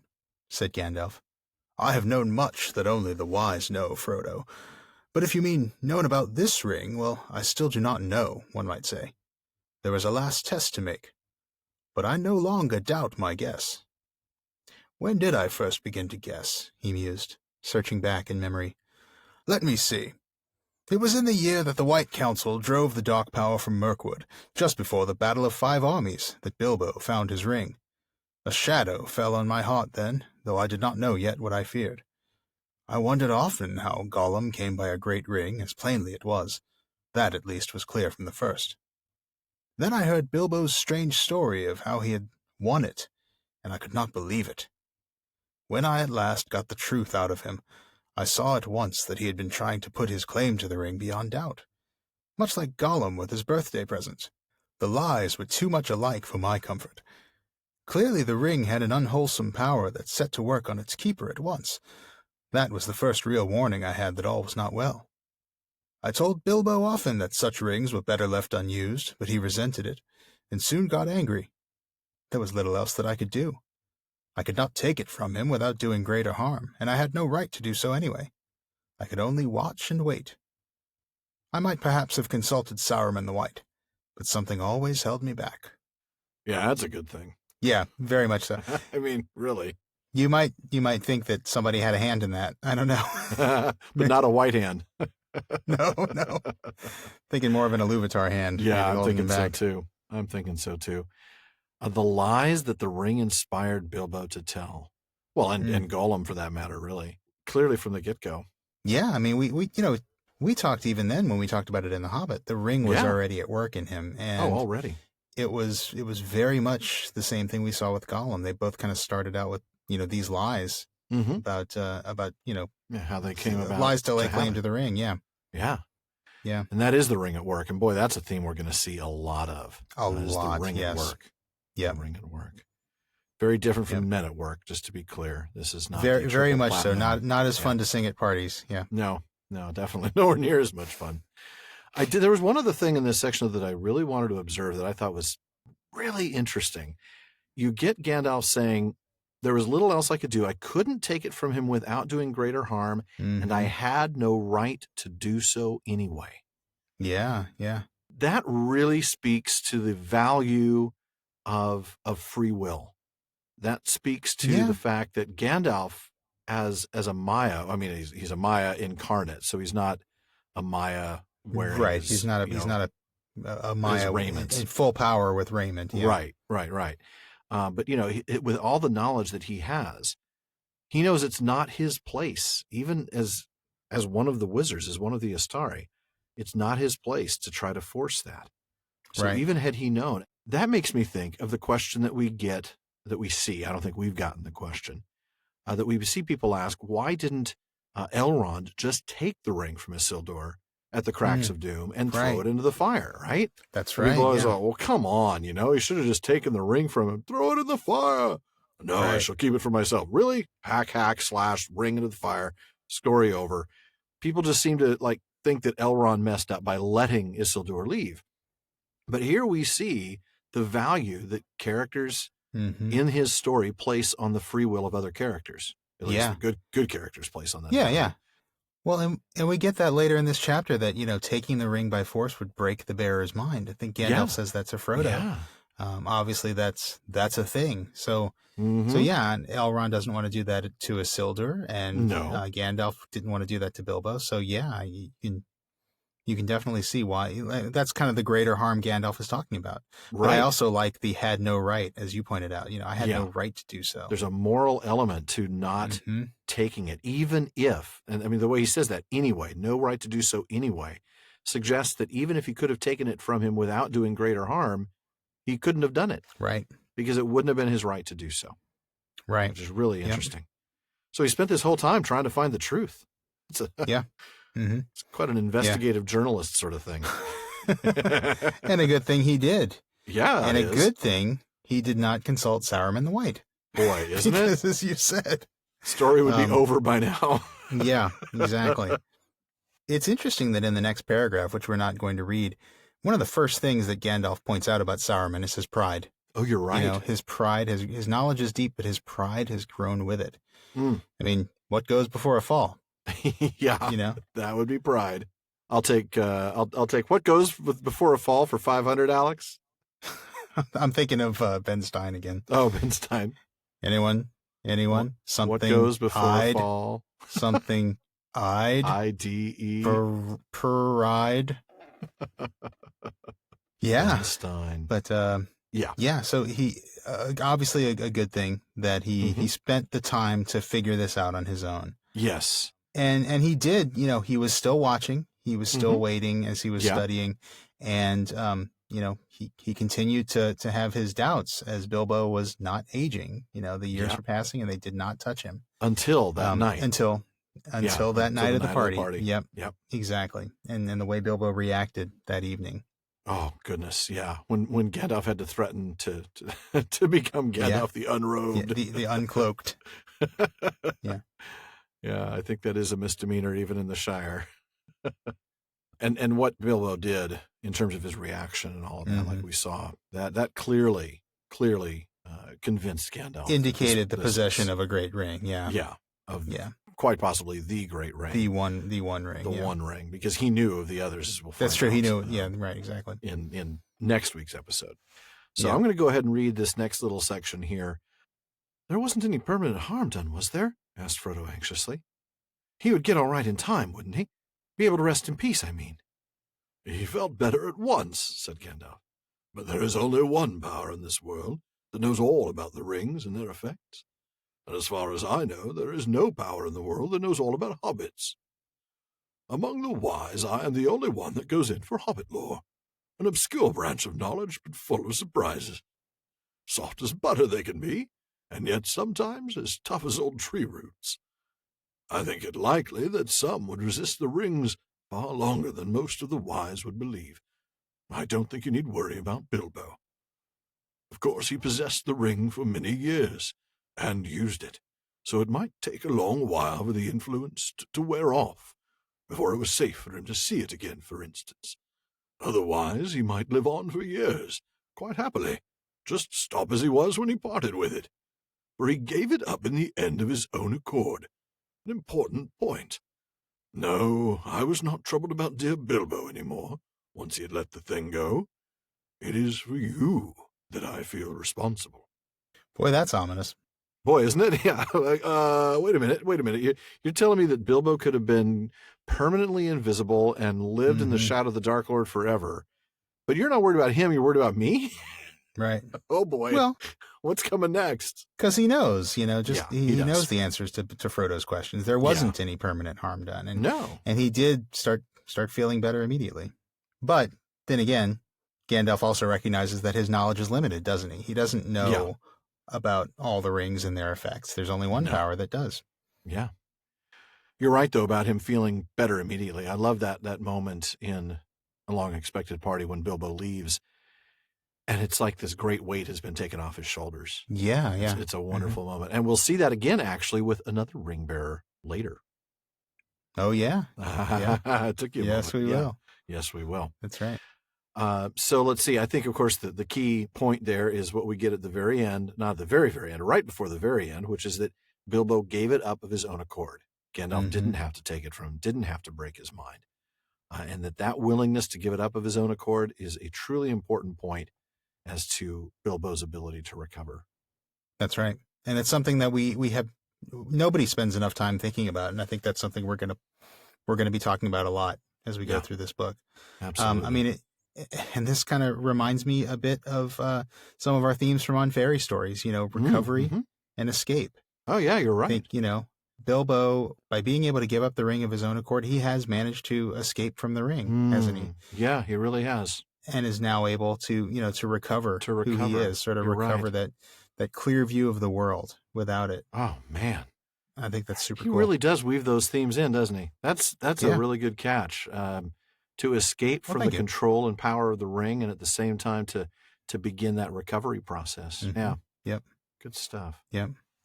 So Gandalf, I guess the last thing in that was Gandalf feels responsible for Frodo. Right. And the hurt that would be caused. The stuff that we're not going to read about the... You're kind, jolly, stupid Bolger. Some very backhanded compliments there, I'm not sure stupid even qualifies as a backhanded compliment. That's just an insult. I mean, he says charming, but then he says absurd and helpless. Kind, jolly, and then stupid. Yeah, charming, absurd, and helpless. Kind, jolly, stupid. And not to mention the ridiculous Bagginses. Your people, Frodo. Oh, I'd hate to see you guys be enslaved. Gandalf. Yep. Boy, and that really leads us right into the next section that you're going to read, which tells us just why in the world would Sauron want hobbit slaves? All right. To tell you the truth, replied Gandalf, I believe that hitherto, mark you, he has entirely overlooked the existence of hobbits. You should be thankful, but your safety has passed. He does not need you. He has many more useful servants. But he won't. I'm sorry, that is another backhanded compliment, or backhanded sure insult. Is. He has trolls and orcs, and they can actually accomplish things. Right. You couldn't do anything. Yeah, he's got lots of more useful than hobbits. What's he going to do with hobbits? Anyway, sorry. Let me get back to that. Yeah. He does not need you. He has many more useful servants, but he won't forget you again. And hobbits as miserable slaves would please him far more than hobbits happy and free. There is such a thing as malice and revenge. Revenge, said Frodo. Revenge for what? I still don't understand what all this has to do with Bilbo and myself and our ring. It has everything to do with it, said Gandalf. You do not know the real peril yet, but you shall. I was not sure of it myself when I was last here, but the time has come to speak. Give me the ring for a moment. My goodness, what a moment this is, isn't it? It is. We're about to see that transition. And I do think, though, that we need to spend just a moment or two talking about Sauron's just bitter, just being malice miserable and slaves. Revenge. Just not, and we'll talk a lot about Sauron's motivation, I hope, in a future chapter. We've gotten some questions about it, and Tolkien's written about it. And, he does have designs, but Gandalf's pointing out here, hobbits really aren't part of that. He would just enslave them just for malice and revenge. Right. Just because it's better to have useless slaves than free people. Yeah. He's so full of hate, he can't even consider that, well, I don't need them and I can never use them, but I can't I'd rather stand not the fact see them that they're running around happy. Exactly. Yeah. Well, you've got to see that, a dark lord is not capable of happiness. He's dark for a reason. He's dark for a reason. Man, you're going really dark there, Sauron. I didn't really think. Yeah, exactly. And, we see so much of Morgoth's motivation in the Silmarillion, and we don't see quite as much of Sauron's ever, really. No, you're right. You're right. We don't see the explicit reasons. With Morgoth, you can point to everything from Varda's rejection to the lust for the Silmarils. There's so many things that you can say. And just hatred for for Eru's creation. I mean, he hates everything. He hates and the fact that he wants to usurp Iluvatar's authority. Yeah. Yeah. Sauron does have different motivations, which I want to get into someday when we have the time. But it's not. I don't know. It's just interesting to see something like this. Just so much hatred there in Sauron. Just pure hatred for the sake of hatred. Yeah. For the sake of hatred. Thank you. That's what I'm trying to get to. Well, I'm going to go ahead and do we got one more section tonight. Remember, we've talked about breaking this chapter up into 3 sections. So I've got one more. This is a fairly lengthy section, but what you're going to hear is as I'll start the reading, and then somebody else will take over for a little bit before I finish. Okay. I hope you guys don't mind. Who could that be? I wonder. Frodo took it from his breeches pocket, where it was clasped to a chain that hung from his belt. He unfastened it and handed it slowly to the wizard. It felt suddenly very heavy, as if either it or Frodo himself was in some way reluctant for Gandalf to touch it. Gandalf held it up. It looked to be made of pure and solid gold. "Can you see any markings on it?" he asked. "No," said Frodo, "there are none. It is quite plain, and it never shows a scratch or sign of wear." "Well, then, look." To Frodo's astonishment and distress, the wizard threw it suddenly into the middle of a glowing corner of the fire. Frodo gave a cry and groped for the tongs, but Gandalf held him back. "Wait," he said in a commanding voice, giving Frodo a quick look from under his bristling brows. No apparent change came over the ring. After a while, Gandalf got up, closed the shutters outside the window, and drew the curtains. The room became dark and silent, though the clack of Sam's shears, now nearer to the windows, could still be heard faintly from the garden. For a moment, the wizard stood looking at the fire. Then he stooped and removed the ring to the hearth with the tongs, and at once picked it up. Frodo gasped. "It is quite cool," said Gandalf. "Take it." Frodo received it on his shrinking palm. It seemed to have become thicker and heavier than ever. "Hold it up," said Gandalf, "and look closely." As Frodo did so, he now saw fine lines, finer than the finest pen strokes, running along the ring outside and inside, lines of fire that seemed to form the letters of a flowing script. They shone piercingly bright and yet remote, as if out of a great depth. "I cannot read the fiery letters," said Frodo in a quavering voice. "No," said Gandalf, "but I can. The letters are Elvish, of an ancient mode, but the language is that of Mordor, which I will not utter here. This in the common tongue is what is said, close enough. One ring to rule them all, one ring to find them, one ring to bring them all, in the darkness bind them. It is only 2 lines of verse long known in elven lore. 3 rings for the elven kings under the sky, 7 for the dwarf lords in their halls of stone, 9 for mortal men doomed to die, 1 for the Dark Lord on his dark throne in the land of Mordor where the shadows lie. 1 ring to rule them all, 1 ring to find them, 1 ring to bring them all, and in the darkness bind them in the land of Mordor where the shadows lie." Well, and now I have to finish, which is really unfortunate. That's a tough act to follow. I don't want to have to follow the man himself, but he paused and then said slowly in a deep voice, "This is the Master Ring, the one ring to rule them all. This is the one ring that he lost many ages ago to the great weakening of his power. He greatly desires it, but he must not get it." Frodo sat silent and motionless. Fear seemed to stretch out a vast hand, like a dark cloud rising in the east and looming up to engulf him. "This ring?" he stammered. How on earth did it come to me?" And with that, that'll be the last reading for tonight. We're going to discuss it. But I cannot tell you how excited I am right now, Alan. I am just we're starting Lord of the Rings. We're jumping. We're going. This is really it. It's happening. It's happening. And we get to do it with J.R.R. Tolkien himself reading a little bit. That's amazing. And it prevented us from fighting over the ring verse, which was nice. Yeah, which would have probably come to pretty serious blows, I suspect. It might have ended the show, actually. No, that'll happen with the Charge of the Rohirrim. We're gonna have to have 2 episodes on that one where I read it, one where you read it. Right, exactly. We've got some time to work that one out.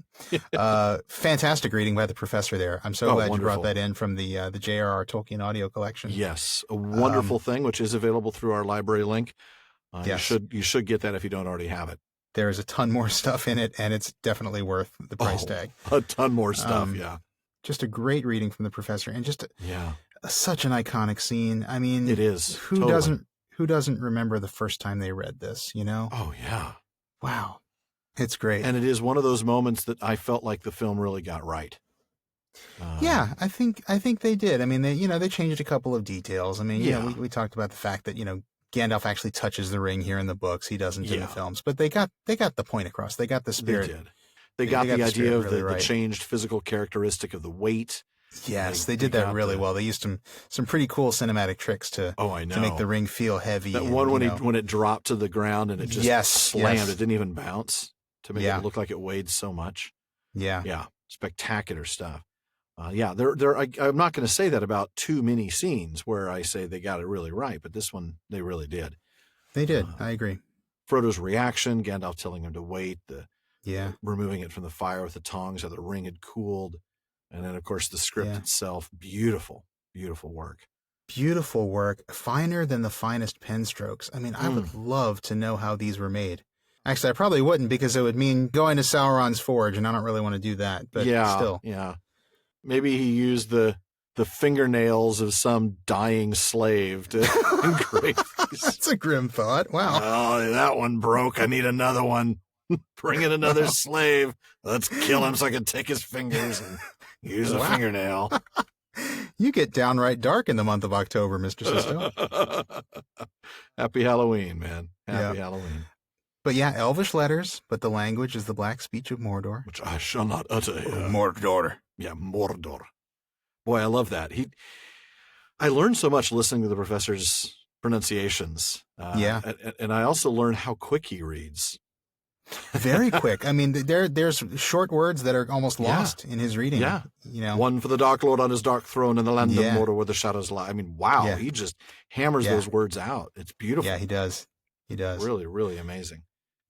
I can't help thinking, I want to say something more about language here, but first I want to say, I can't help thinking of these fiery letters as this book's answer to moon runes. We get yet another secret writing technique, a kind of letters that only appear under certain conditions. I think that's kind of neat. Instead of invisible ink, only visible in the moon, under the same moon in the same season that they were written in. Now we just get, you just throw them in the fire. Just put it in a fire. Yeah. Sort of replicate the conditions under which it was made, or as much as you can in a household fire. Yeah, as we'll get to in the which is not episode, much. Right. But very fascinating. So the common tongue. So he translates the black speech into the common tongue to quote the That's right. Is that verse. I think this might be the first mention of common tongue in the book. I think it is. Unless maybe it's in the prologue. Now I want to look that up. Well, maybe I'll look that up while you because you have something about one of the appendices, don't you? Yeah, there's just some interesting notes on like some of the nuances of writing the black speech in Tengwar that are mentioned in Appendix E. There's just certain things about some of the different little markings on the letters. It's interesting if you're me, but I would just direct folks who have not read the appendices before, and you should. To Appendix E to find out a little bit about the use of this Elvish script for the black speech, which is obviously the Elvish script and the black speech sound very different, and there's the letters, the Tengwar letters are not made for the black speech. No. So have we mentioned that season 9 will just be the appendices? No, I'm just kidding. Yeah, I think we have. No, we'll probably do a whole season on Appendix A. We will include, of course, in season 8, since the two books in the Return of the King volume are a little shorter. That season 8 will include the appendices that we're going to cover. So that's a long time from now. Yes. To answer your question, by the way, about common tongue actually only appears twice in The Lord of the Rings. Really? Here and in The King of the Golden Hall, when he's in the common tongue, as is the custom in the West, if you wish to be answered, talking about, how they only speak the Rohirric tongue.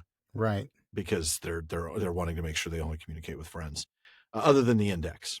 But you might have common language, or you might have Westron. Common speech, maybe. I don't know. Let's see about that. Looks like common speech comes up a couple of times. Common speech comes up actually several times. Knife in the Dark, Riders of Rohan, Uruk-hai. Yeah, it looks like at least... Yeah, I'm just looking at Fellowship right now, so that's why wow, I've only got... tons and tons of different ones. And, well, most of those are in the appendices. But in the actual chapters, you're looking at least, probably close to a dozen appearances of common speech. And I'm sure you're probably going to get several for Westron as well. But common tongue is only used twice. There's a piece of trivia you didn't know. How many times common tongue or common speech is mentioned in the book? Yeah. Common speech is used a lot more frequently than common tongue. That makes sense. I think that does make sense.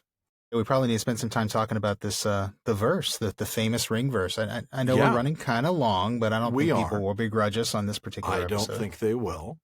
That in the previous drafts, Tolkien didn't start out with the famous 3, 7, and 9.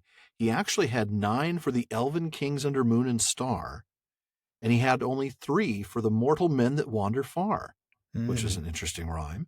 That is. Yeah. Yeah, and then later he would end up with 12 for men, 9 for dwarves, and 3 for elves.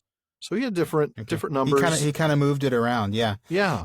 And that's interesting because, we can read this and we can just think, oh, well, he came up with 3 because, that makes sense for elves. There's 3 elvish kindreds, right? 7 makes sense for dwarves. There's 7 houses of dwarves. I don't know where he came up with 9 to men, but you could start to see some of these things as just, sort of the obvious answer. But no, he actually did play around with this a little bit. Yeah, he really did. And interesting that they're still almost all odd numbers with the exception of the one draft that had 12 for men. Right. Yeah. They all that is interesting. Different now. And I think that's something we see in a lot of the numbers, don't we? We see a lot of 3s and a lot of 9s. Yeah. Some 7s. Yeah. Yeah, that's true. And I know some people get really into like the numerology and stuff like that. It's not something I really know anything about. I probably should look it up sometime.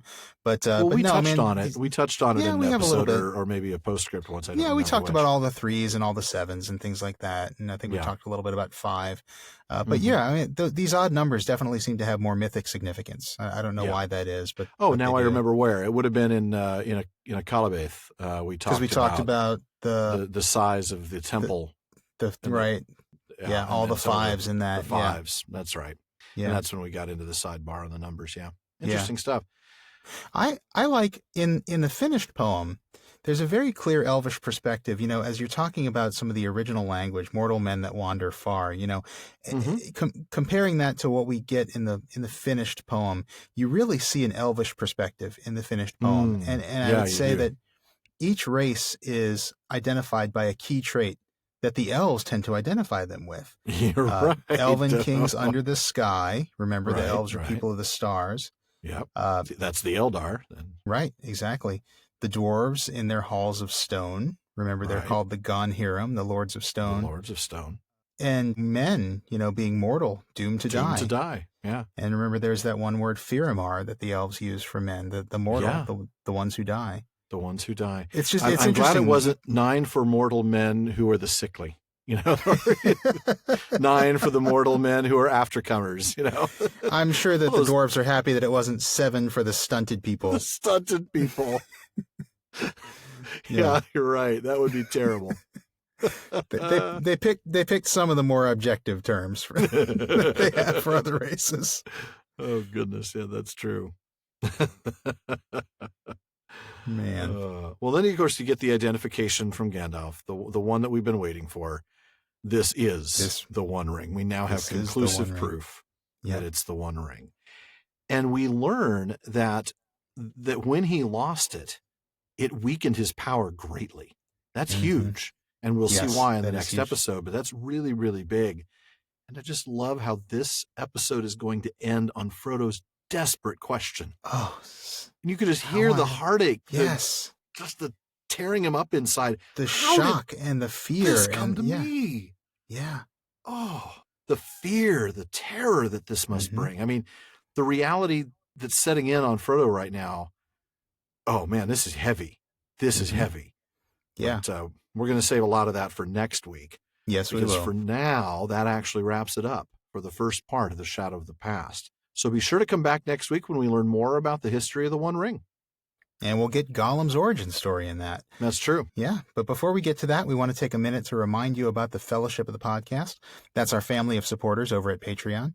We're getting closer to our next goal of setting up a Discord server, which is going to give our patrons a chance to listen in live during a recording each month. Mm-hmm. Lots of opportunities to laugh at our slip-ups, our bad jokes. There have been a few of those here today, Yes, some of which ended up on the cutting room floor. Yes. You'll hear all of that if you're one of our patrons, if we make it to that level. Not to mention get a sneak peek at an upcoming episode. That's true. That would be an interesting way to actually hear what's coming up before everybody else does. It'll be a special treat for our patrons. So be sure to visit patreon.com/prancingponypod. And when you join at the Gift of Gondor tier or higher, you'll also get access to exclusive content like a full-length bonus episode every quarter, along with short postscripts to each of our chapter episodes.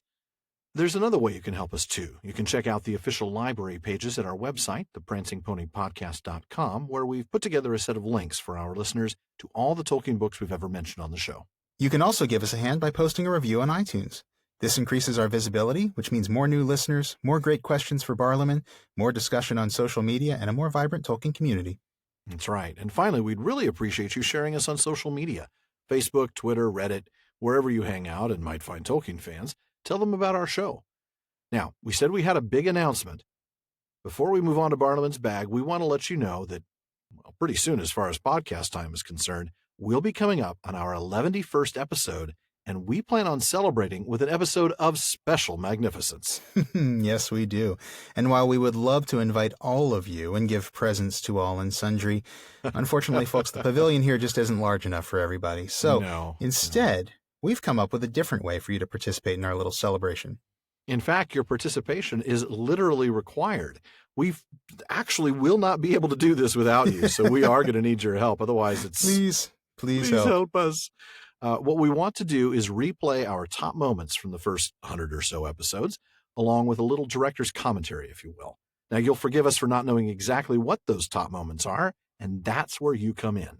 We want you to recall your favorite PPP moments and then send us an email that includes the following: the episode number, the start and the end time of the segment you'd like us to replay, and what you particularly enjoyed about it. That's right. So if you wanted the first time that we explained Spabimmy but couldn't pronounce our own acronym, you'd say episode 5 from, somewhere around 85 minutes, I believe.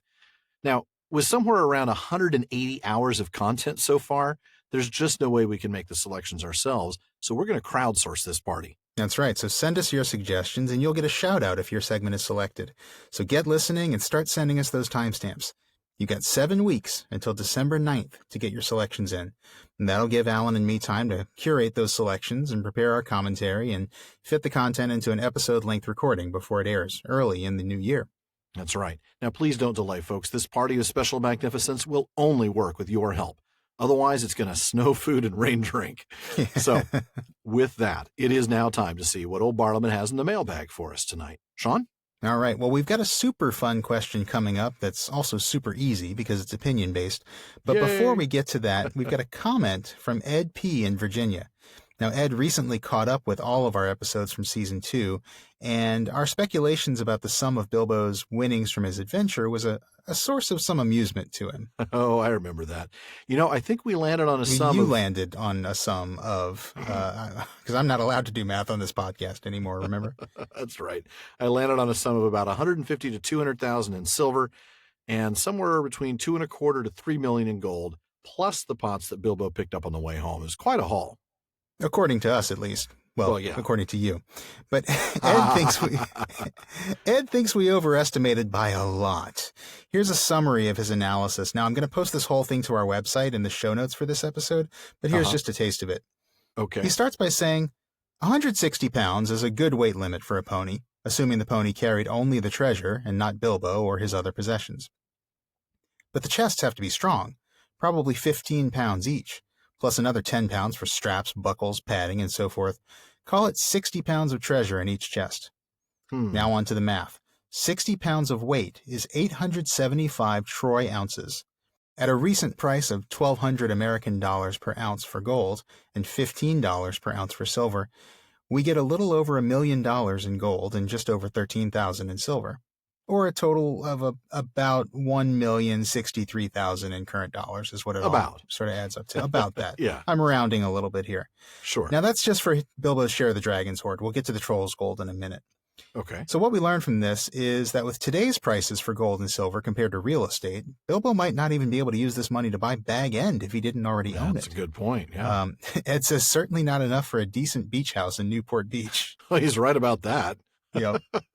Well, further on, Ed says that, of course, modern prices are not good comparisons, and he's right.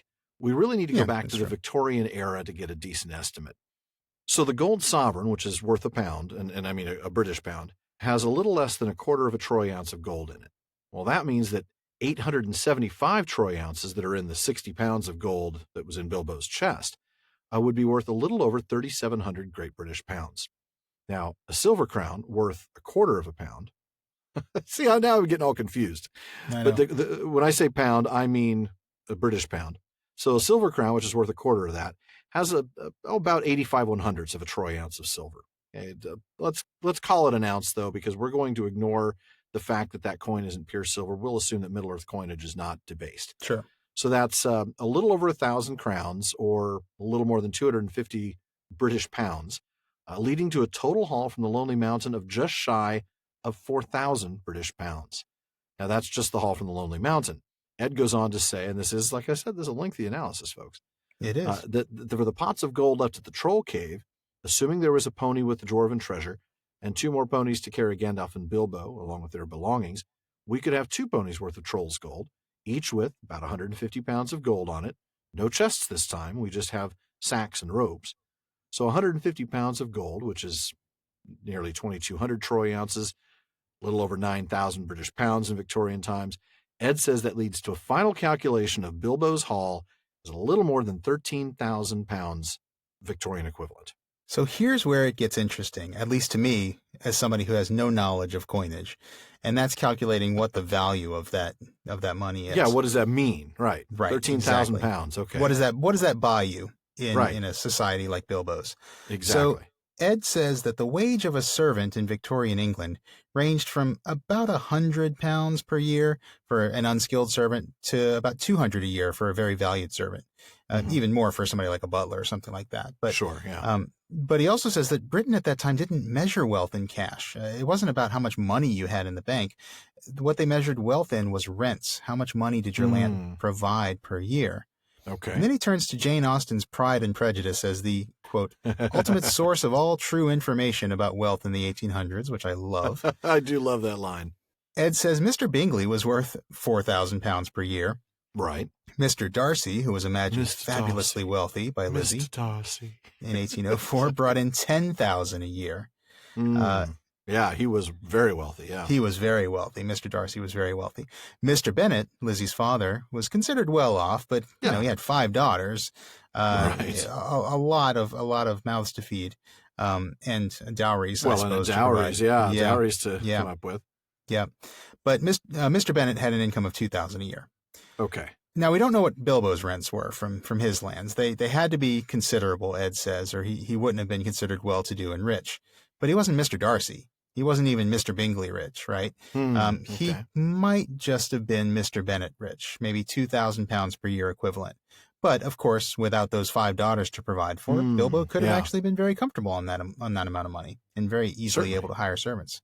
Okay. So anyway, Ed kind of ends up by saying that his adventures in the East thus brought Bilbo about 6 to 7 years' worth of income all in 1 year.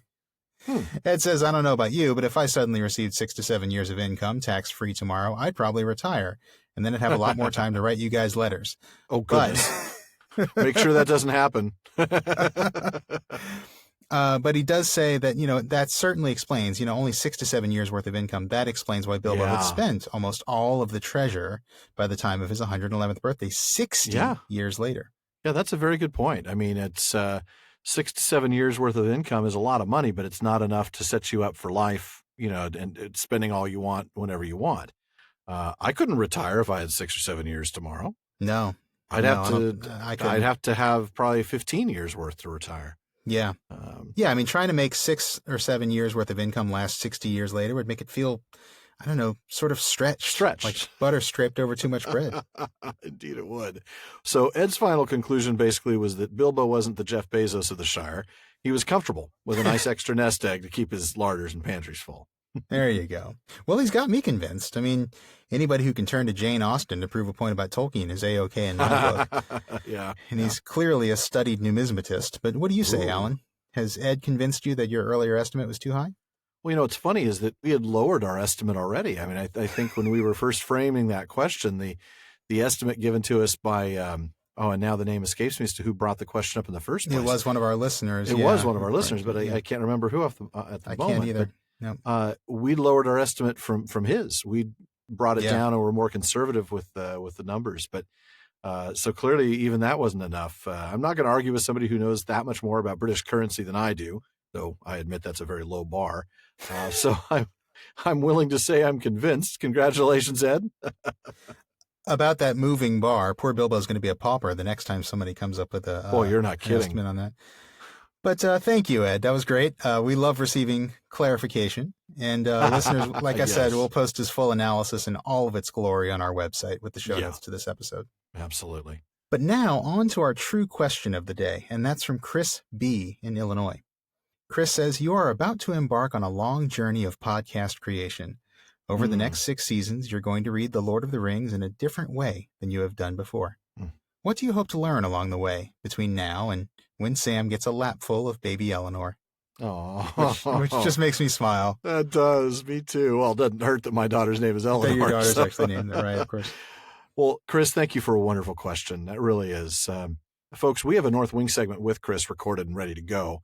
We just had been so busy with other things that we haven't been able to plug those in, but you will be hearing from him personally in a few weeks or so. But in the meantime, as for the question, I guess the first thing I want to see is the fruits of our efforts in tying everything together. We've spent almost 3 years going through on fairy stories, Mythopoeia, the Silmarillion, the Hobbit, and while each, of course, is worth the study, in fact, looking back, I'd say they were each worth more than we were able to spend on them. That's what season 10 will be for. Season 10, that's right. Seeing how Tolkien has weaved theme after theme throughout the Legendarium is something I'm really looking forward to as we work through his most well-known work, The Lord of the Rings. Yeah. I'd say I also want to learn more about the individual cultures that we encounter. I'm really looking forward to learning more. We've already learned more about hobbits. I want to learn more about the elves of Rivendell. I want to learn more about the elves of Lothlorien. I want to learn more about the Rohirrim, the men of Gondor, and the various groupings within Gondor, Minas Tirith versus Pelargir. And there's all sorts of, I want to learn about all these peoples. And I want to learn to enjoy the poetry even more. I'm going to enjoy the wonderful alliterative verse of the Rohirrim, but I want to learn to enjoy the sorrowful beauty in Elvish verse and the happy frivolity of Hobbit poetry. I just can't wait. Nice. That's very nicely said. Thank you. That excites me. Yeah. That's a great answer. As for myself, in no particular order, I guess my first answer would probably be kind of similar to what you said. I'm looking forward to seeing how The Lord of the Rings is a sequel to the Silmarillion and the conclusion of the entire Legendarium. I think when I'd read the books in the past, I spent a lot of time sort of compartmentalizing the two. Sure. And on this read, I really want to see how the events of the First Age and even the themes of that mythology, the fate and free will and mortality and, the sins of Melkor as a template for evil. I want to see how that all comes to fruition at the end of the Third Age. I think that's going to be really cool. I think it will. Also, ennoblement. This became a favorite theme of mine as we made our way through the Silmarillion in season 1, and I'm really excited to explore it further in The Lord of the Rings because it does sort of show up in a lot of different ways. Oh, yeah. I'm also looking forward to doing a lot of reading aloud. I'll be honest, the last time I read this aloud, I was in a very sleep-deprived state because I was reading it to my newborn children late at night just to, to calm them down, help them go to sleep. Right. This time I really hope to.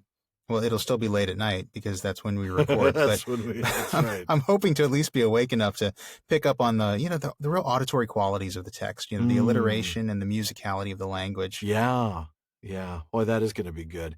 I was just thinking about making sure your newborn children, calm down and go to sleep. There's nothing like a disembodied hand in a barrow to keep your children asleep. peacefully. They didn't know what Daddy was saying. They just heard Daddy's voice. I know. Honestly, it was an excuse for me to read Lord of the Rings, The Hobbit and Lord of the Rings again, and have so I don't have to sing and figure out new songs to sing every 5 minutes. It's basically I'm going to read this aloud, and I know what I'm going to say next. There you go. I like that. Beyond that, I think I guess I'm just kind of looking forward to learning whether you'll still respect me after I break down and cry 3 dozen times as we go through Return of the King. Oh man, yeah, folks, yeah. I am not a pretty weeper, I will admit, but man, a few books from now, when we get to Begone Foul Dwimmerlike and Well I'm Back and many more scenes, the waterworks will be coming from yours truly. Oh man, get your ugly cry going. It's going to be something else. Yep. Oh goodness, no doubt. Well, I'm sure I'll be doing a little bit of the same. I'll just blame it on, I don't know, I've got allergies or something. Right. Sniffle. Got something in my eye. I don't know. That's right. I don't know what it is, man. I don't know. He named his baby Eleanor, man. I don't know. Good stuff. That, thankfully, finally wraps it up for another episode of the Prancing Pony Podcast. Now, please be sure to join us again next week when we celebrate our 100th episode by spending time with our old friend Smeagol. It doesn't really sound all that good now. No, it doesn't, does it? I mean, how did that go for Deagle? That's really what I'm trying to... Yeah, right, exactly. Nobody's heard from that guy. Thanks again for listening, folks, and thank you for making our common room on Facebook such a fun place to spend time. Mm-hmm. We want all of you to be a part of this conversation, and it does not stop when the episode ends. See the comments, the questions, corrections, and more on Facebook at the Prancing Pony Podcast. We're also on Twitter at Prancing Pony Pod and on Instagram at Prancing Pony Pod. And a very special thank you to our patrons at the Kierdance contribution tier. That's DeMay in Alaska, James in Virginia, Tamsin in Minnesota, Emily in Texas, and Chad in Texas. We want to thank each of you. Now, folks, make sure you don't miss any episodes of the Prancing Pony Podcast by subscribing to the show through iTunes, Spotify, or your favorite podcast app. And one last thing, as always, don't forget to send your thoughts, comments, and most of all, the lies you tell yourself on your birthdays to Bartleman at theprancingponypodcast.com, and we'll try to get him into our next show. Well, however long we've had, close to 2 hours, I'm sure, is still far too short a time to spend among such excellent and admirable listeners. But until next time, farewell, friends.